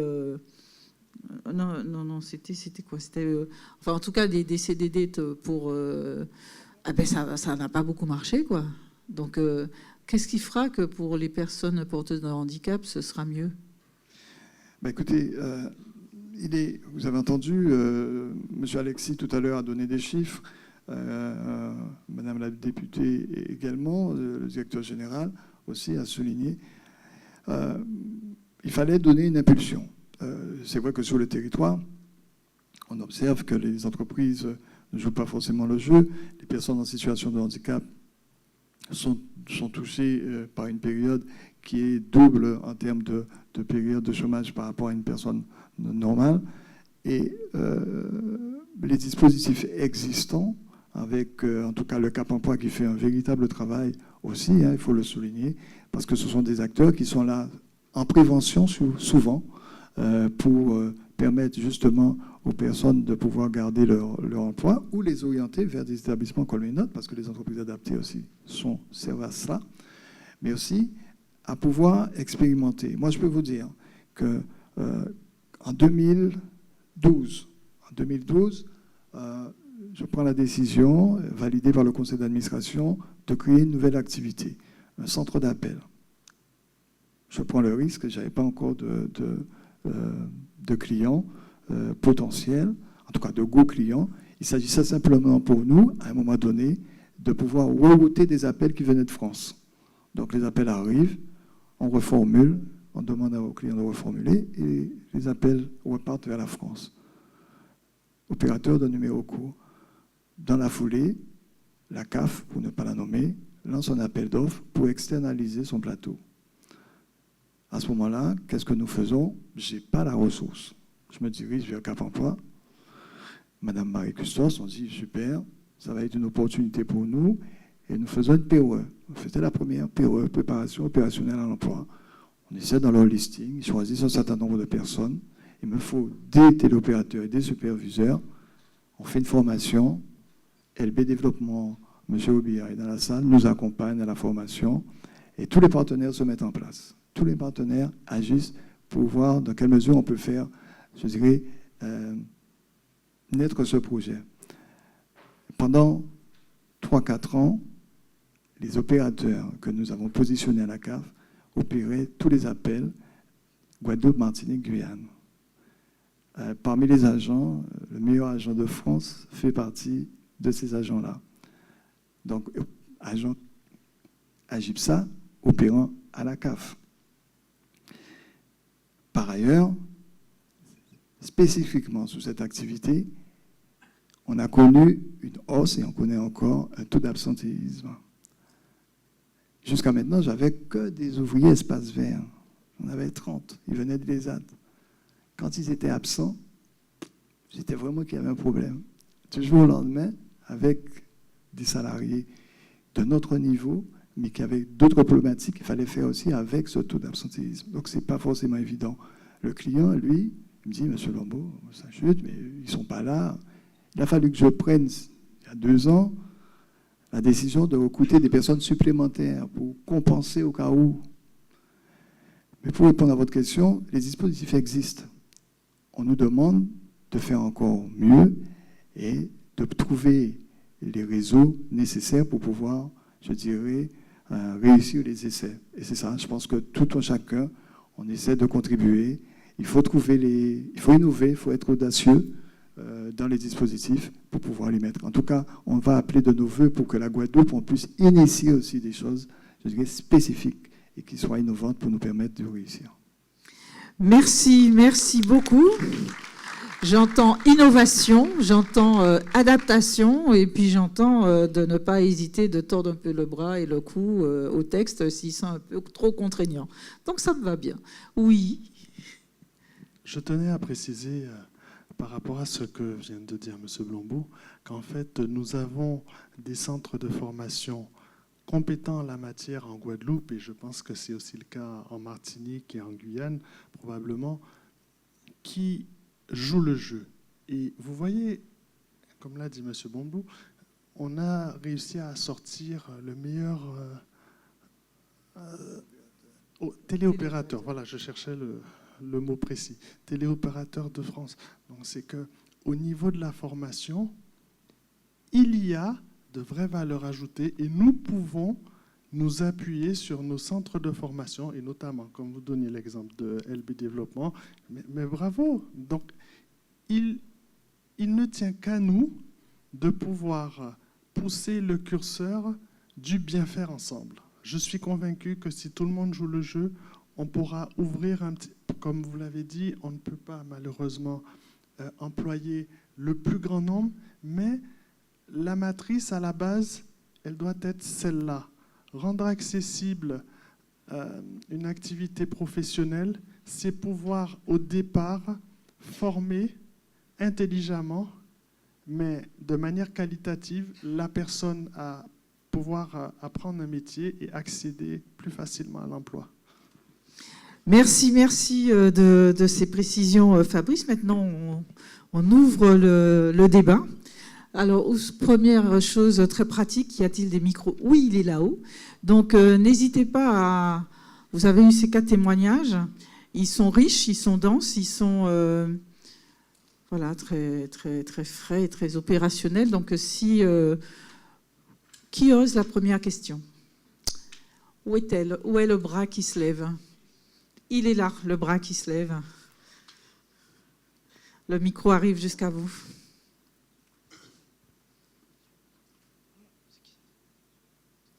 C'est dame. Ben oui. C'est bien vous. D'accord. Bonjour à toutes et à tous. Je m'appelle Bernadette Pactol. J'ai 52 ans. Je suis atteinte d'une sclérose en plaques et j'ai la maladie de Crohn. Donc j'ai une question en fait au directeur général de la GFIP. Il fait partie de ceux qui peuvent répondre. Concernant les subventions qui étaient attribuées aux créateurs d'entreprises atteints de handicap, de mémoire, en 2010, le montant de cette subvention s'élevait environ à 12 000 €. Aujourd'hui, elle n'est plus qu'à 5 000 €. Qu'est-ce qui justifie la diminution de cette subvention qui était, on va dire, utile et importante pour un jeune créateur d'entreprise atteint de handicap? Je vais me lever pour répondre à cette question très précise. Oui, c'est vrai qu'on a été obligé à un moment donné de réduire certaines de nos prestations, dont celle-là. Ce n'est pas la seule. C'est peut-être celle qui est assez emblématique, et vous avez raison de dire que la création d'entreprise est un volet très très important, et l'appui à la création d'entreprise est importante. La raison était assez simple, elle est quelque part liée à notre modèle économique, pour parler un peu, qui est basé sur le fait que, comme notre seule ressource aujourd'hui est la contribution des entreprises, plus le taux d'emploi augmente, moins les contributions des entreprises sont importantes. Notre budget est passé en gros de 600 millions à 400 millions. Il ne passe pas de 600 millions à 400 millions sans être attentif à certaines mesures, et ça en fait partie. Aujourd'hui, la situation est un peu meilleure, puisque pour des tas d'effets, les contributions sont à peu près permanentes, même si le taux d'emploi continue à progresser. C'est lié d'ailleurs à un phénomène peut-être de rajeunissement, et tant mieux, des populations handicapées en emploi. C'est bien l'effet aussi d'augmentation du taux d'emploi qui permet, plus on en a, si le taux d'emploi se fait avec des personnes plus jeunes, finalement, les contributions baissent moins vite, en quelque sorte, que quand on prend des personnes plus âgées, pour rentrer un peu... Et donc aujourd'hui, l'aide est à 5 000 €. Elle permet de soutenir un certain nombre de projets de relativement petite taille, hein, c'est vrai. Nous ne sommes pas non plus... L'approche que l'on a est une approche où on dit quelle est l'aide nécessaire pour, en compensation, accompagner un créateur d'entreprise. L'enjeu qu'on doit aussi avoir, c'est que, comme pour toutes les politiques, à chaque fois, c'est assurer, est-ce que l'acteur principal ou les acteurs principaux, je pense à la région, je pense à l'État, je pense aux chambres de commerce, qui doivent accompagner les créateurs d'entreprises, accompagnent correctement les personnes handicapées, et ensuite, est-ce qu'on est capable de mettre les compensations nécessaires? Aujourd'hui, on n'est pas tout à fait encore dans ce schéma-là, on est plutôt à avoir créé nos propres filières avec cette aide, et donc c'est vrai qu'on s'interroge s'il faut l'augmenter ou pas l'augmenter, mais la question principale, c'est plutôt est-ce qu'on a les bons accompagnements et quelle est la compensation complémentaire nécessaire, puisqu'il y a aussi des prêts d'honneur qui sont possibles de 10 000 € quand vous êtes créateur d'entreprise à travers les réseaux France Active et ainsi de suite, Initiative France, qui sont aussi très importantes. Donc il faut surtout permettre aux personnes handicapées aussi d'accéder à ces prêts d'honneur, aussi d'accéder à ces dispositifs d'accompagnement. Et ça, je ne suis pas sûr encore qu'on ait suffisamment investigué ce sujet, qui est un sujet général aussi, c'est qu'on manque de données sur et les personnes handicapées dans les politiques communes, est-ce qu'elles sont bien prises en compte? On a rarement l'information. On a beaucoup d'informations et nous, on donne de l'information sur ce qu'on fait en spécifique, ce qui permet de dire, voilà, il y a eu 174 accompagnements par Cap Emploi, mais combien par Pôle emploi? C'est ça qui sera aussi intéressant. Mais combien par les boutiques de gestion en général en termes de création d'entreprise? Combien par ADI? Combien par, pour prendre ce sujet-là? Et qu'est-ce qui leur manque? Aujourd'hui, on n'est pas encore tout à fait dans ce schéma-là. Et on l'a vu, Ophélie nous l'a bien dit, c'est pas normal, oui, c'est pas normal qu'un service public soit pas à niveau. Alors, si je peux me permettre, oui, j'ai d'autres questions. Je voulais rebondir sur le service public. De nombreuses personnes atteintes de handicap disposent d'une carte de priorité handicapée. D'accord ? Quand ces personnes sont amenées à sortir ces cartes dans des administrations parce que l'attente leur est pénible, le personnel n'est pas forcément informé de la raison pour laquelle ces personnes atteintes de handicap utilisent cette carte. Donc souvent, c'est pas pris en compte et moralité, on nous demande d'attendre notre tour. Et ça se produit dans les supermarchés, où moi je vois par exemple dans mon cas, la position debout mais pénible. Donc je passe systématiquement dans des caisses prioritaires, mais souvent la caissière ne prend pas en compte le fait que j'ai une carte de priorité, elle me demande d'attendre comme tout le monde. Alors ma question est, est-ce qu'il y a suffisamment d'informations faites au niveau des entreprises privées et publiques à propos de cette carte de priorité? Qui veut répondre à ça? C'est encore une question pour la GFI. Je ne sais pas qui... Alors, qui dans la salle se lance? Parce que c'est un vrai sujet. C'est vrai que... Je vais répondre, parce que vous avez raison. Je reprends, c'est le même sujet. On a beaucoup de sensibilisation à faire. On a continué à changer les regards aussi, parce que je pense que c'est aussi important d'expliquer, comme ça a été dit, qu'une personne handicapée a plein de potentiel et que c'est surtout ça qu'il faut valoriser. Mais sur la capacité de tous les professionnels dans tous les secteurs, et c'était indiqué, sur le secteur du transport, sur le secteur des services publics, on ne sait pas bien aujourd'hui et on ne fait pas tant d'efforts que ça pour accompagner tous les professionnels dans leur quotidien et puis peut-être savoir leur dire voilà comment il faut faire, tous les services, pour justement être en capacité de bien répondre aux besoins et changer le regard, par dire tiens, cette personne-là, elle a besoin de s'asseoir, de passer devant. C'est normal. C'est ça qu'il faut que ça soit le réflexe. C'est normal. C'est pas un droit spécial qu'on fait, c'est on fait juste en sorte que la personne puisse vivre normalement comme tout le monde. C'est pas autre chose. Donc c'est juste, on a besoin de pousser ça, et la force que l'on a justement, et là je m'adresse aussi aux entreprises, c'est un peu ce qui a été dit, c'est que justement permettre une des voies d'accès. Alors il y a toute la voie d'éducation, tout ce qui est fait à travers maintenant le fait qu'il y ait les écoles, les classes Ulysse au sein des établissements, de faire en sorte que tous ces éléments-là vont permettre que les plus jeunes, tant mieux pour eux, seront beaucoup plus, au fait de savoir comment vivre avec des gens qui sont un peu différents. C'est finalement rien d'autre que comment vivre tous ensemble. Mais c'est aussi justement l'intérêt de cette obligation d'emploi pour les entreprises, c'est de les pousser, de les inciter et d'avoir des personnes handicapées. Ça va les transformer. Et j'ai discuté, je ne sais plus avec qui, quelqu'un pourrait témoigner ici, ça va aussi transformer leur service aux personnes. C'est grâce aussi, et on le sait, l'expérience d'usage, elle est essentielle pour offrir des bons services. Merci. Je tenais à préciser, et l'opportunité m'est donnée de le faire, par rapport à la question que vous avez posée. De manière transversale, on devrait se poser la question sur l'empathie entre guillemets, intéresser quelquefois du plus grand nombre face à la différence. Et pourquoi? Parce qu'on y voit au quotidien un réel problème. Comment doit-on accepter l'autre? Est-ce qu'il y a une obligation d'accepter l'autre? Non, parce qu'avant tout, on parle de dignité. C'est une personne comme une autre. Après, certes, il y a des handicaps qui sont visibles, il y a des handicaps qui ne sont pas visibles.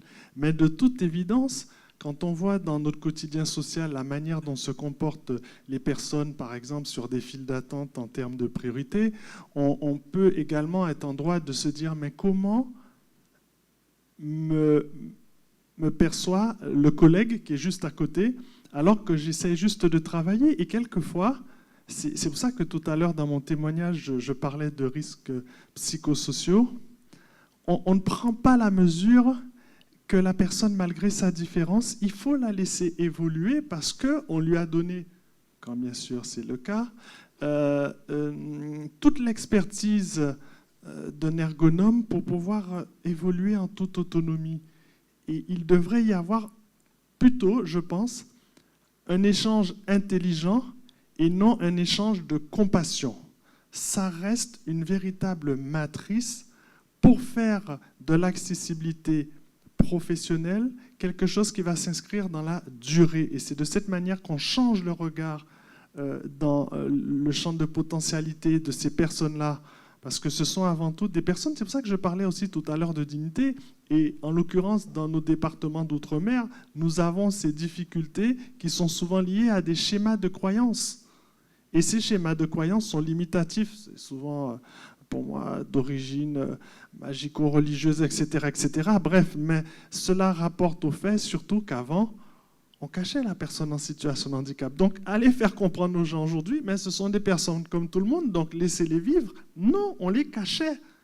Donc aujourd'hui, effectivement, les mentalités évoluent, les actions mises en place prennent toute leur place, progressivement, sensiblement, mais il faut utiliser ce qui marche pour qu'on puisse s'élargir dans l'acceptation de l'autre. Quand je dis s'élargir, c'est-à-dire que on se met des œillères, on ne peut pas faire.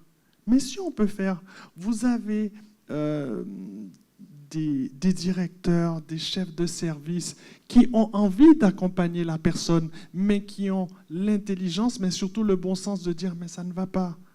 On recrute une personne en situation de handicap pour ne pas avoir à payer une cotisation obligatoire, alors que finalement, on ne l'accompagne pas dans son quotidien professionnel. Et ça, certaines personnes ne l'acceptent pas dans le milieu professionnel, et elles ont raison. Elles le revendiquent, elles vous disent non. Si on recrute intelligemment. C'est pour ça que dans mon témoignage, je faisais référence aussi à un cheminement. Le cheminement, c'est un cursus. Il doit être scolaire, mais il est également professionnel dans sa formation.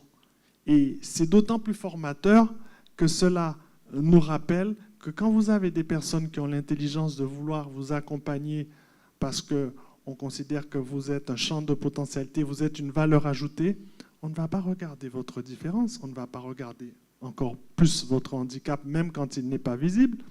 On va tenir compte d'une seule chose: vous avez les compétences, vous avez les connaissances, donc vous méritez, comme tout un chacun, d'avoir la place.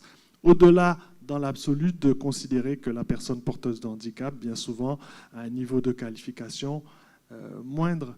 Mais c'est normal, parce qu'il y a une telle différence, et par défaut, il y a une telle exclusion, comme le disait tout à l'heure Madame la députée. On a une telle exclusion, quelquefois, de la personne, qu'on ne lui donne même pas l'occasion d'écouter dans son entretien ce qu'il sait faire. C'est ce que nous devons changer. Dans nos entretiens de recrutement, mais dis-moi, qu'est-ce que tu sais faire? C'est tout simplement une approche qui est anglo-saxonne. Elle n'est pas du tout française, hein. Excusez-moi de vous le dire, elle n'est pas française.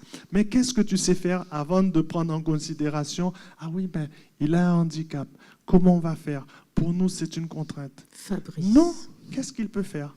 Qu'est-ce qu'il peut faire? Poser son ultime question. Et après, on passera. Et c'est vrai que ce que vous dites est fondamental. Hein. Changer le regard On peut prendre tous les textes de loi qu'on veut, mais ça ne changera pas grand-chose. Allez-y, madame. Oui, c'est une question très courte pour la MDPH. Une personne accidentée de la route se voit obligée d'investir dans un fauteuil roulant. Elle présente sa demande auprès de la MDPH, elle présente son dossier. Je pense que la MDPH est en mesure de fournir des aides pour le financement de la chaise roulante. Qu'est-ce qui justifie une année d'attente pour le traitement du dossier, sachant que le handicap de la personne, c'est maintenant, le fauteuil, c'est maintenant, et c'est pas dans un an? Alors, qu'est-ce qui justifie le délai? Donc, Naïma Gombo, référent insertion professionnelle et responsable du pôle Bastère de la NDPH. Donc, effectivement, nos délais d'attente sont longs au niveau de la MDPH. Nous sommes contraints par les textes réglementaires. À un certain moment, nous avons, par exemple, des droits à l'âge qui étaient ouverts à 5 ans, puis c'est passé à 2 ans. Donc, les dossiers revenaient très vite. Et là, c'est repassé à 5 ans. Les derniers textes réglementaires nous permettront bientôt de faire des allocations, par exemple, à âge à vie. Donc, c'est vrai que nous sommes en un premier temps contraints par la réglementation, les dossiers qui revenaient très vite, mais également par, comme toutes les administrations, nous avons beaucoup de dossiers, le personnel n'augmente pas, donc ça explique en partie des délais administratifs. Je ne sais pas si... Donc, en fait, il faut se référer au conseil départemental qui est votre tuteur, je crois. Entre autres. Parce que c'est vrai, excusez, mais entendre une telle réponse, c'est-à-dire, je ne suis pas spécialiste de l'handicap, donc je suis tranquille avec ça. Je vous écoute, je mets juste des mots enchaînés. Ça veut dire que si demain j'ai un accident et qu'ils me font un fauteuil roulant, vous me direz la législation me permet Après, nous sommes conscients du leur retard. En interne, nous avons une organisation. Les usagers nous font des réclamations et on traite les dossiers dans les meilleurs délais qu'on puisse le faire. Si on a des dossiers de 2019 qui seront traités en 2019. La réglementation nous dit 4 mois. Nous avons des façons de faire pour que le dossier soit traité plus rapidement.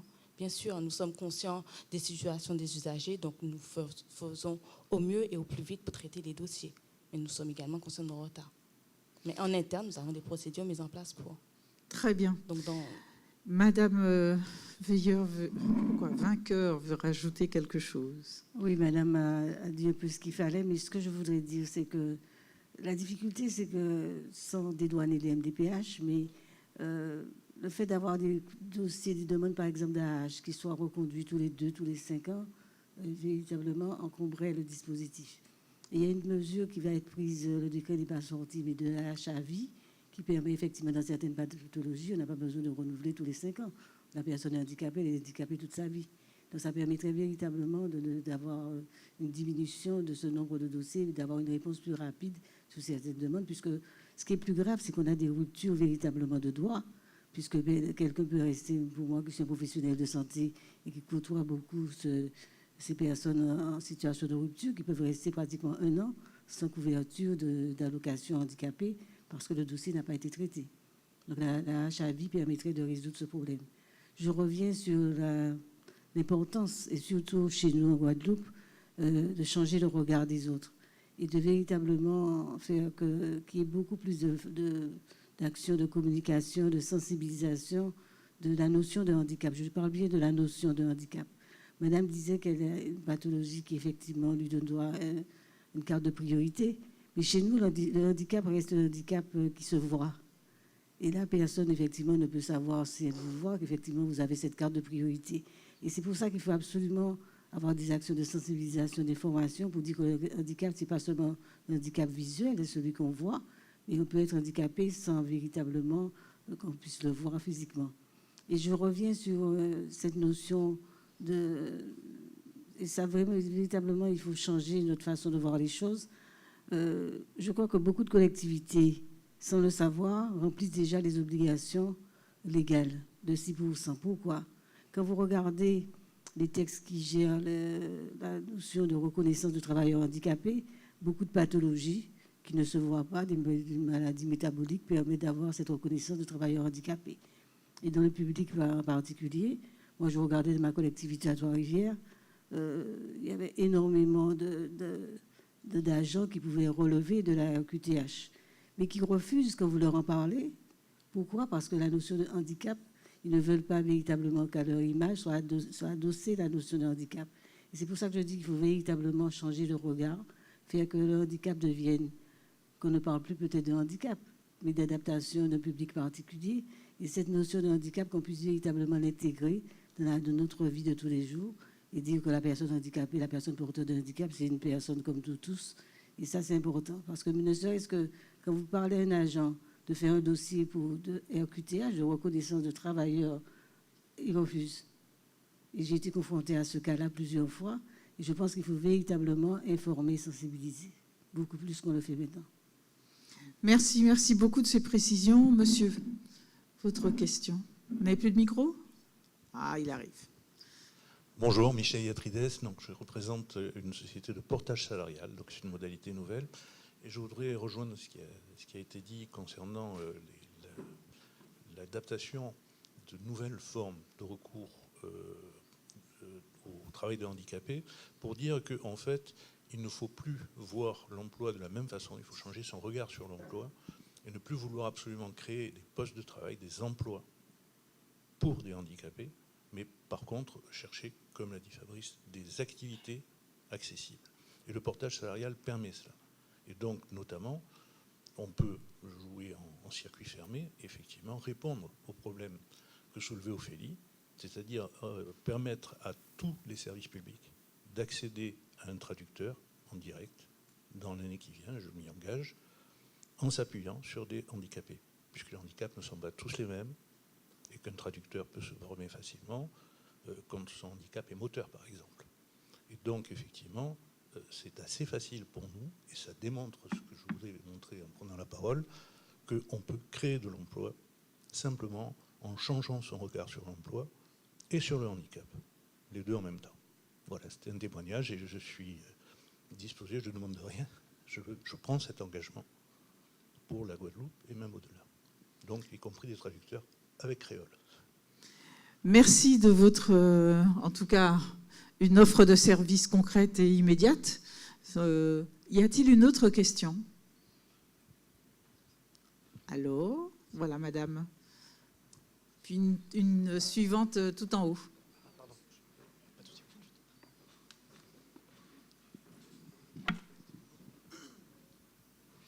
Alors, mon intervention, ça sera peut-être plus un commentaire qu'une question réelle, puisque vous avez focalisé. Alors, je ne me suis pas présentée, Céline Bioche. Je suis juste sensible à la question du handicap. Ma question, du coup, si vous insistez sur le changement du regard, je sais que la GFIP intervient sur la communication auprès des entreprises. En tout cas, est un partenaire qui est censé aider d'une certaine manière concrète à accompagner les entreprises dans leur regard sur le handicap.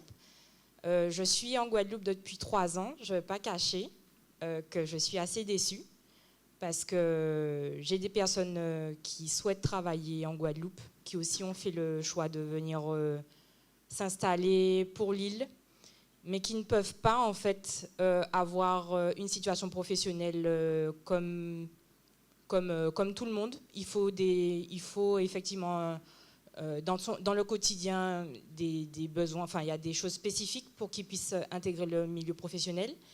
Et en fait, depuis 3 ans, je suis en Guadeloupe et je remarque que la communication, elle n'est pas aussi vive que je souhaiterais le voir.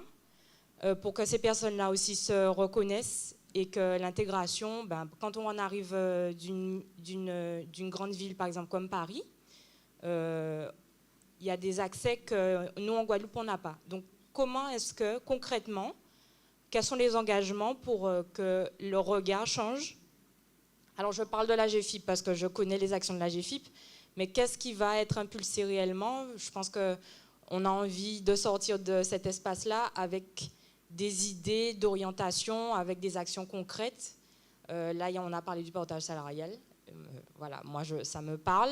Mais la question du regard, comment est-ce que demain, ça va être pris en charge? Qu'est-ce qui va se faire réellement?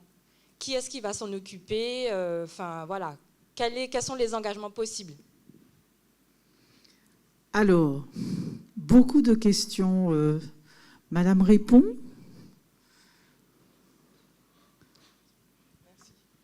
Bonjour, alors je vais me mettre debout, ce sera peut-être plus simple. Tombez pas. Il faut que je me mette... Ouais, non, c'est bon, il ne faut pas que je vous cache, c'est bon. Donc, je suis Véronique Charpentier, je travaille à la DIECT, la direction des entreprises, du travail, de la concurrence, de la consommation. Donc, en fait, je suis chef du département emploi et compétences. Alors, je vous dis tout ça parce que c'est pour expliquer ce qu'on va répondre, parce que collectivement, je vais répondre à madame par rapport à sa question. Effectivement, de toute façon, le handicap, les problématiques de handicap sont l'affaire de tous. On avait fait il y a 2 ans, pour être concret, on avait fait il y a 3 ans maintenant, je ne sais plus, tous ensemble, c'est-à-dire tous ensemble, tous les acteurs de l'emploi, une campagne qui avait été pas mal relayée dans la presse et une campagne radio où on disait différents et compétents et on avait un petit exemple, enfin c'était assez sympa. Mais on n'a pas vu de... Donc l'idée c'était de communiquer le numéro de Cap Emploi, le numéro de la GFIP pour que ceux qui veulent recruter ou les personnes qui sont, parce que c'est aussi une problématique en situation de handicap et qui ne veulent pas le dire parce qu'ils ont peur que ça soit un frein, appel aussi pour dire, écoutez, voilà, si vous pouvez nous aider. Et en fait, on a fait une évaluation de cette campagne, on n'a pas eu de retour. Et le diagnostic qui a été fait, c'est qu'en fait, on n'est pas tous prêts au même niveau. Et effectivement, pour que ça fonctionne, c'est vraiment un changement, mais il faut qu'on le fasse tous en même temps. Quand je dis tous en même temps, c'est sur la notion de parcours. Alors, on va commencer par le début, la MDPH dont on a parlé. On a besoin des statistiques de la MDPH, mais on a besoin des statistiques pour pouvoir qualifier les personnes concernées et avoir des besoins adaptés. Et là, donc, il y a des solutions, puisque ça y est, il y a une convention qui a été signée l'année dernière, qu'on va mettre en place, pour la transmission d'informations entre tous ceux qui ont des informations sur le handicap, de façon anonyme, bien sûr, mais c'est important pour nous de pouvoir qualifier. Ça nous aidera aussi à définir les activités dont on a besoin sur le territoire. Enfin, ça, c'est un premier pas. Donc, avec la MDPH, on travaille en lien avec les acteurs. Et après, donc, vous avez vu, là, on est plutôt bon en termes de formation, en termes de structure, même si on a des financements pour en faire d'autres, s'il y a d'autres idées qui viennent. Là, ce cœur-là de métier, ça va. Mais après, hop, il faut trouver un emploi sur, effectivement, le secteur classique. Et là, on a bien conscience des difficultés, mais ça va même au-delà du handicap. Moi, je suis une ancienne de ces politiques publiques. Et en fait, j'aime beaucoup travailler en tant que fonctionnaire sur ces politiques parce que c'est une des rares politiques sur laquelle on a le droit d'avoir de la créativité, de l'invention, de l'innovation. C'est parce que c'est moins cadré. Mais souvent, en fait, quand on travaille sur les problématiques qui touchent les travailleurs handicapés, c'est des problématiques qui concernent tout le monde.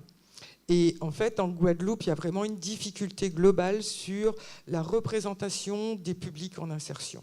Voilà. Je parle alors, c'est pas pour faire un amalgame, entendez-moi bien, je vais pas comparer, mais il n'y a pas d'activité, par exemple, dans les prisons, alors que partout en France hexagonale, les chefs d'entreprise, ils se précipitent parce que c'est économiquement très intéressant. Ici, il n'y a pas. Bon, on est en train d'y arriver. Enfin, voilà. Sur tous les publics, on a des difficultés, donc on essaye aussi de travailler globalement. Et on s'est raccroché, donc il y a une initiative nationale qui s'appelle 10 000 entreprises s'engagent pour l'inclusion. Et donc on est en train de travailler déjà au sein d'une commission où il y a tous les acteurs de l'emploi sur cet engagement. Et pour que ça ne soit pas on a signé, on est content, on est fiers de nous, voilà, j'en ai vraiment du concret. L'idée, c'est justement de travailler sur la communication envers les entreprises. Parce que je ne serai pas trop longue, excusez-moi, je ne veux pas être trop longue, mais je pense que c'est important qu'on le comprenne collectivement. Le tissu entrepreneurial aussi, en Guadeloupe, n'est pas un facteur facilitant de l'insertion et de l'intégration. Vous avez comparé la Guadeloupe à Paris. Oui, je ne veux pas être désobligeante, mais c'est même, enfin, je veux dire, Clermont-Ferrand et Paris, c'est pas pareil, quoi. Voilà, on n'est pas Clermont-Ferrand, on est vachement au-dessus. Hein, c'est pas ce que je dis non plus, mais voilà, il faut comparer ce qui est comparable. Mais là voilà, et on a un outil qui nous manque et qui existe en région parisienne. Je veux juste terminer. C'est qu'en fait, on a très peu de grosses entreprises. Et c'est vrai que l'insertion est souvent menée, c'est des chevaux de bataille des grosses entreprises. Donc nous, on a plutôt des petites entreprises. Donc ce qu'on a dit, et j'en terminerai là-dessus sur notre engagement, mais on peut, voilà, collectif, hein, puisque c'est vraiment collectif, c'est que l'engagement des entreprises se fera à condition que nous, les acteurs de l'emploi, donc pas seulement l'État, hein, mais Pôle emploi, la mission locale, et on va associer aussi la GFIP, on communique simplement. C'est pas gagné. Donc on est en train de faire un cahier des charges pour le fait qu'un chef d'entreprise, s'il a besoin de recruter, eh bien, il puisse recruter classiquement, mais il puisse recruter aussi une personne en insertion, quelle que soit l'insertion. Il y a une clause d'insertion, enfin bon, je la fais globale, mais voilà. Voilà, donc c'est pour dire qu'on est bien conscient de votre constat, qu'on le partage, mais qu'on bouge, et on bouge ensemble, parce que c'est la seule solution. Voilà. Merci infiniment de votre longue intervention qui était nécessaire pour remettre un peu à plat un peu tout ça. Mais je rejoins madame, j'entends peu. Moi, je suis dans la presse éco et c'est vrai que je ne vois pas beaucoup de communication et je suis toujours à la recherche d'informations. Je vais les chercher, mais c'est vrai que si elles remontaient un peu plus facilement, ça aurait facilité la tâche. Mais bon, tout est perfectible et je veux bien faire mon chemin de Damas. Monsieur, attendez, je vais juste donner la parole à monsieur. Le micro de manière à ce qu'il pose sa question et puis nous reviendrons vers vous, madame. Oui, bonjour, c'est davantage un témoignage puisque je remercie la GFIP de cette invitation. Je suis Paul Grandisson, je suis directeur des services de l'AGSPH, Association guadeloupéenne de soutien aux personnes handicapées. Donc j'ai beaucoup apprécié les deux témoignages d'Ophélie et de Patrice puisque Fabrice, je ne sais pas pourquoi je dis pas Patrice, Fabrice. C'est moi qui vous ai contaminé. Ce sont des témoignages qui retracent, je dirais, des vécus personnels et qui montrent bien effectivement la difficulté de l'inclusion de la personne en situation de handicap. Je voudrais simplement dire que pour notre part, à la GSPH, nous essayons effectivement je dirais, d'apporter notre pierre à l'édifice par rapport à l'inclusion professionnelle. Simplement, rappeler que notre association agit sur trois volets fondamentaux. Nous sommes effectivement dans l'accompagnement à domicile, dans l'accessibilité du cadre bâti et dans l'inclusion professionnelle. À ce titre, effectivement, avec effectivement la GFIP, nous avons pu mettre en place une plateforme des aides techniques où nous avons à peu près 300 matériels et une bonne partie pour l'insertion professionnelle. Avec la GFIP, nous avons signé cette convention PASS, prestation d'appui spécifique, où nous faisons un travail assez intéressant avec l'AG Cap Emploi. Nous avons aussi créé un centre de formation sur la compensation des incapacités. Et à ce titre aussi, nous aurons bientôt, puisque Ophélie le disait, que ce qui pose problème, c'est avoir quelqu'un qui puisse effectivement, je dirais, un interprète, un référent handicap dans les entreprises et les administrations, pour pouvoir effectivement, en tout cas, accompagner, sinon recevoir, accueillir les personnes en situation de handicap. Mais avec notre centre de formation, avec une université de Paris, nous allons mettre en place, la chargée de formation me disait ce matin que nous avons reçu effectivement un avis favorable pour pouvoir mettre en place une formation de référent handicap, de façon que dans chaque administration, tant privée que publique, que nous puissions avoir un référent handicap de façon à accompagner comme il se doit, les personnes en situation de handicap. Voilà, je voulais faire part à l'assistance de ces deux mesures importantes que nous avons prises au niveau de notre association. Merci. Merci beaucoup. Bonjour, Didier Rappeau. Je suis un ancien vice-président de la CDAPH, donc la commission qui décide l'attribution, la reconnaissance des personnes handicapées. Je profite de la présence de Madame Vainqueur et je rebondis donc sur les propos de Madame Charpentier. Ça fait 20 ans que je réclame de savoir le nombre de types d'handicap qu'on a en Guadeloupe. Nous ne le savons pas. Je n'ai jamais pu savoir combien il y avait à la MDPH de dossiers en souffrance. La seule chose que je savais à peu près, c'est qu'il y en avait 1000 à traiter chaque mois. Voilà, ce qui fait quand même un certain nombre de dossiers traités. Mais le reste, ceux qui étaient à travailler, jamais pu le savoir. Dans une entreprise, quand on n'a pas de tableau de bord, c'est comme dans un avion. Ça a l'avantage d'être clair. Merci beaucoup et j'espère que la situation s'est entre-temps améliorée. En fait, il m'a coupé l'herbe sous le pied. J'allais venir justement parce que j'écoutais avec beaucoup d'attention l'analyse très pertinente de Madame Charpentier. Et c'est vrai que je me suis toujours posé la question, pour avoir eu l'occasion de travailler à la MDPH Guadeloupe, pourquoi nous ne mettons pas en place des tableaux de bord qui pourraient identifier de manière photographique la population concernée par l'accessibilité à l'emploi.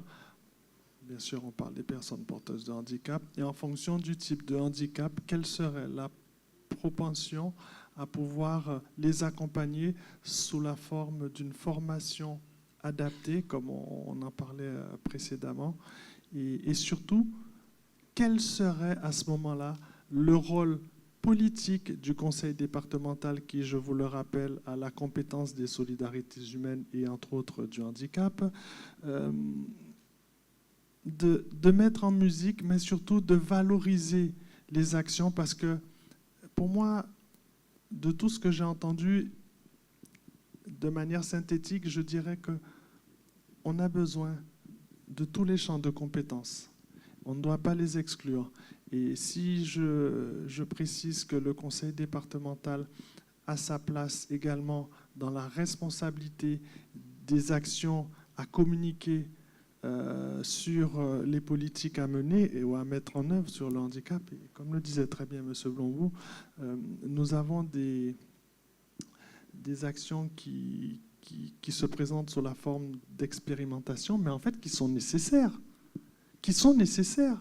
À la limite, j'ai envie de vous dire, c'est très bien qu'on ait des associations qui donnent le change, heureusement, à tel point qu'en fait, on se rend compte qu'ils prennent presque le champ de compétences de l'institutionnel principal que représente le conseil départemental sur cette mission-là.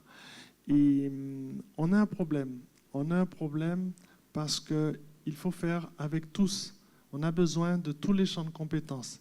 Mais il faut utiliser des leviers pour évoluer et non s'inscrire en permanence dans des positions qui nous freinent dans une évolution, qu'elle soit institutionnelle, qu'elle soit dans le secteur privé, mais surtout qu'elle soit sociale.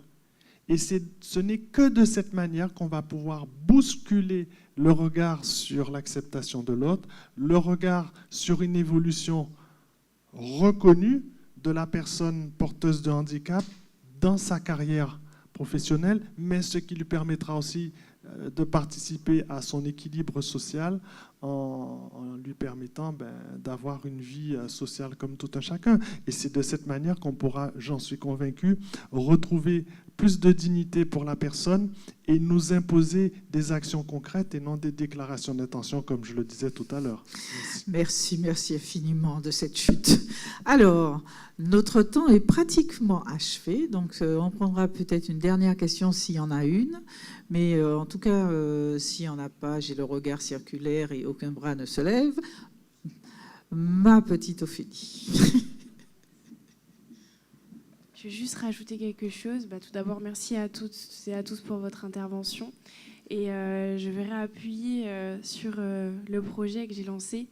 Et je pense que ce projet se fera seulement si nous sommes solidaires. Donc ce projet de création d'un foyer, en vous écoutant, je pense que nous sommes beaucoup d'acteurs qui pouvons agir ensemble pour la création de ce projet. Donc c'est comme si je lançais un appel en fait. Je lance vraiment un appel à vous.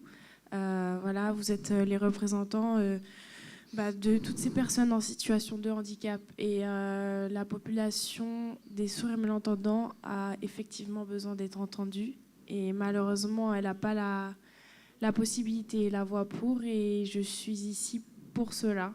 Donc je lance vraiment cet appel pour ce projet, et je lance un appel à toutes les compétences possibles et imaginables pour que ce projet se réalise, et j'espère pouvoir rentrer en contact avec vous durant ces prochaines semaines et prochains mois pour que cela se réalise.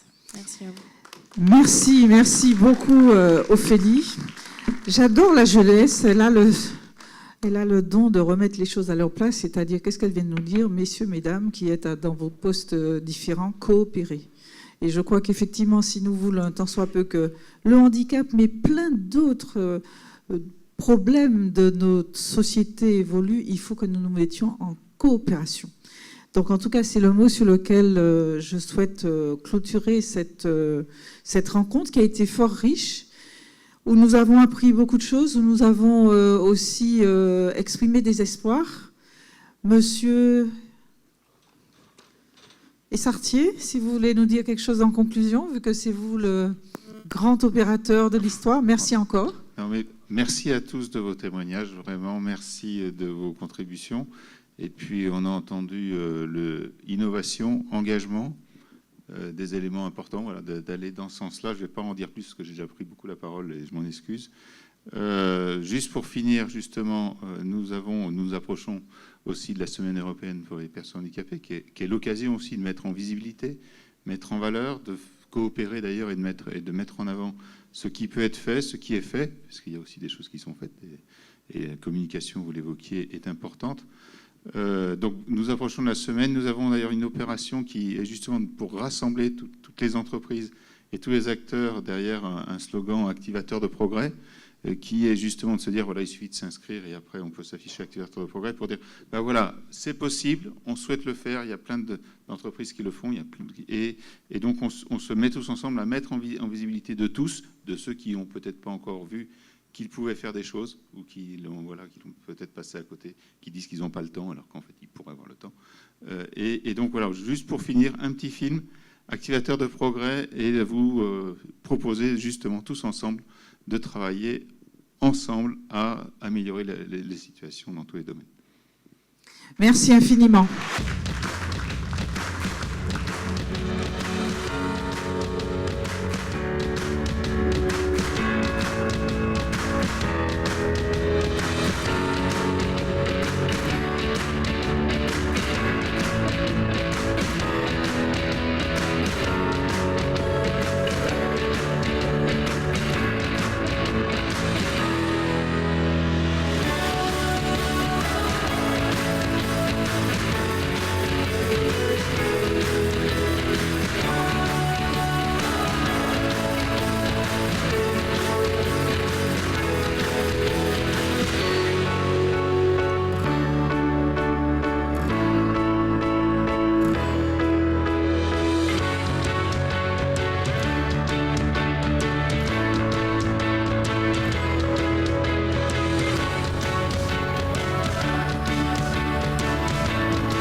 Allô.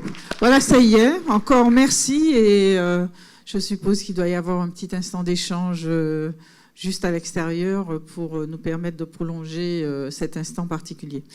Bonne fin de journée à tous et à toutes.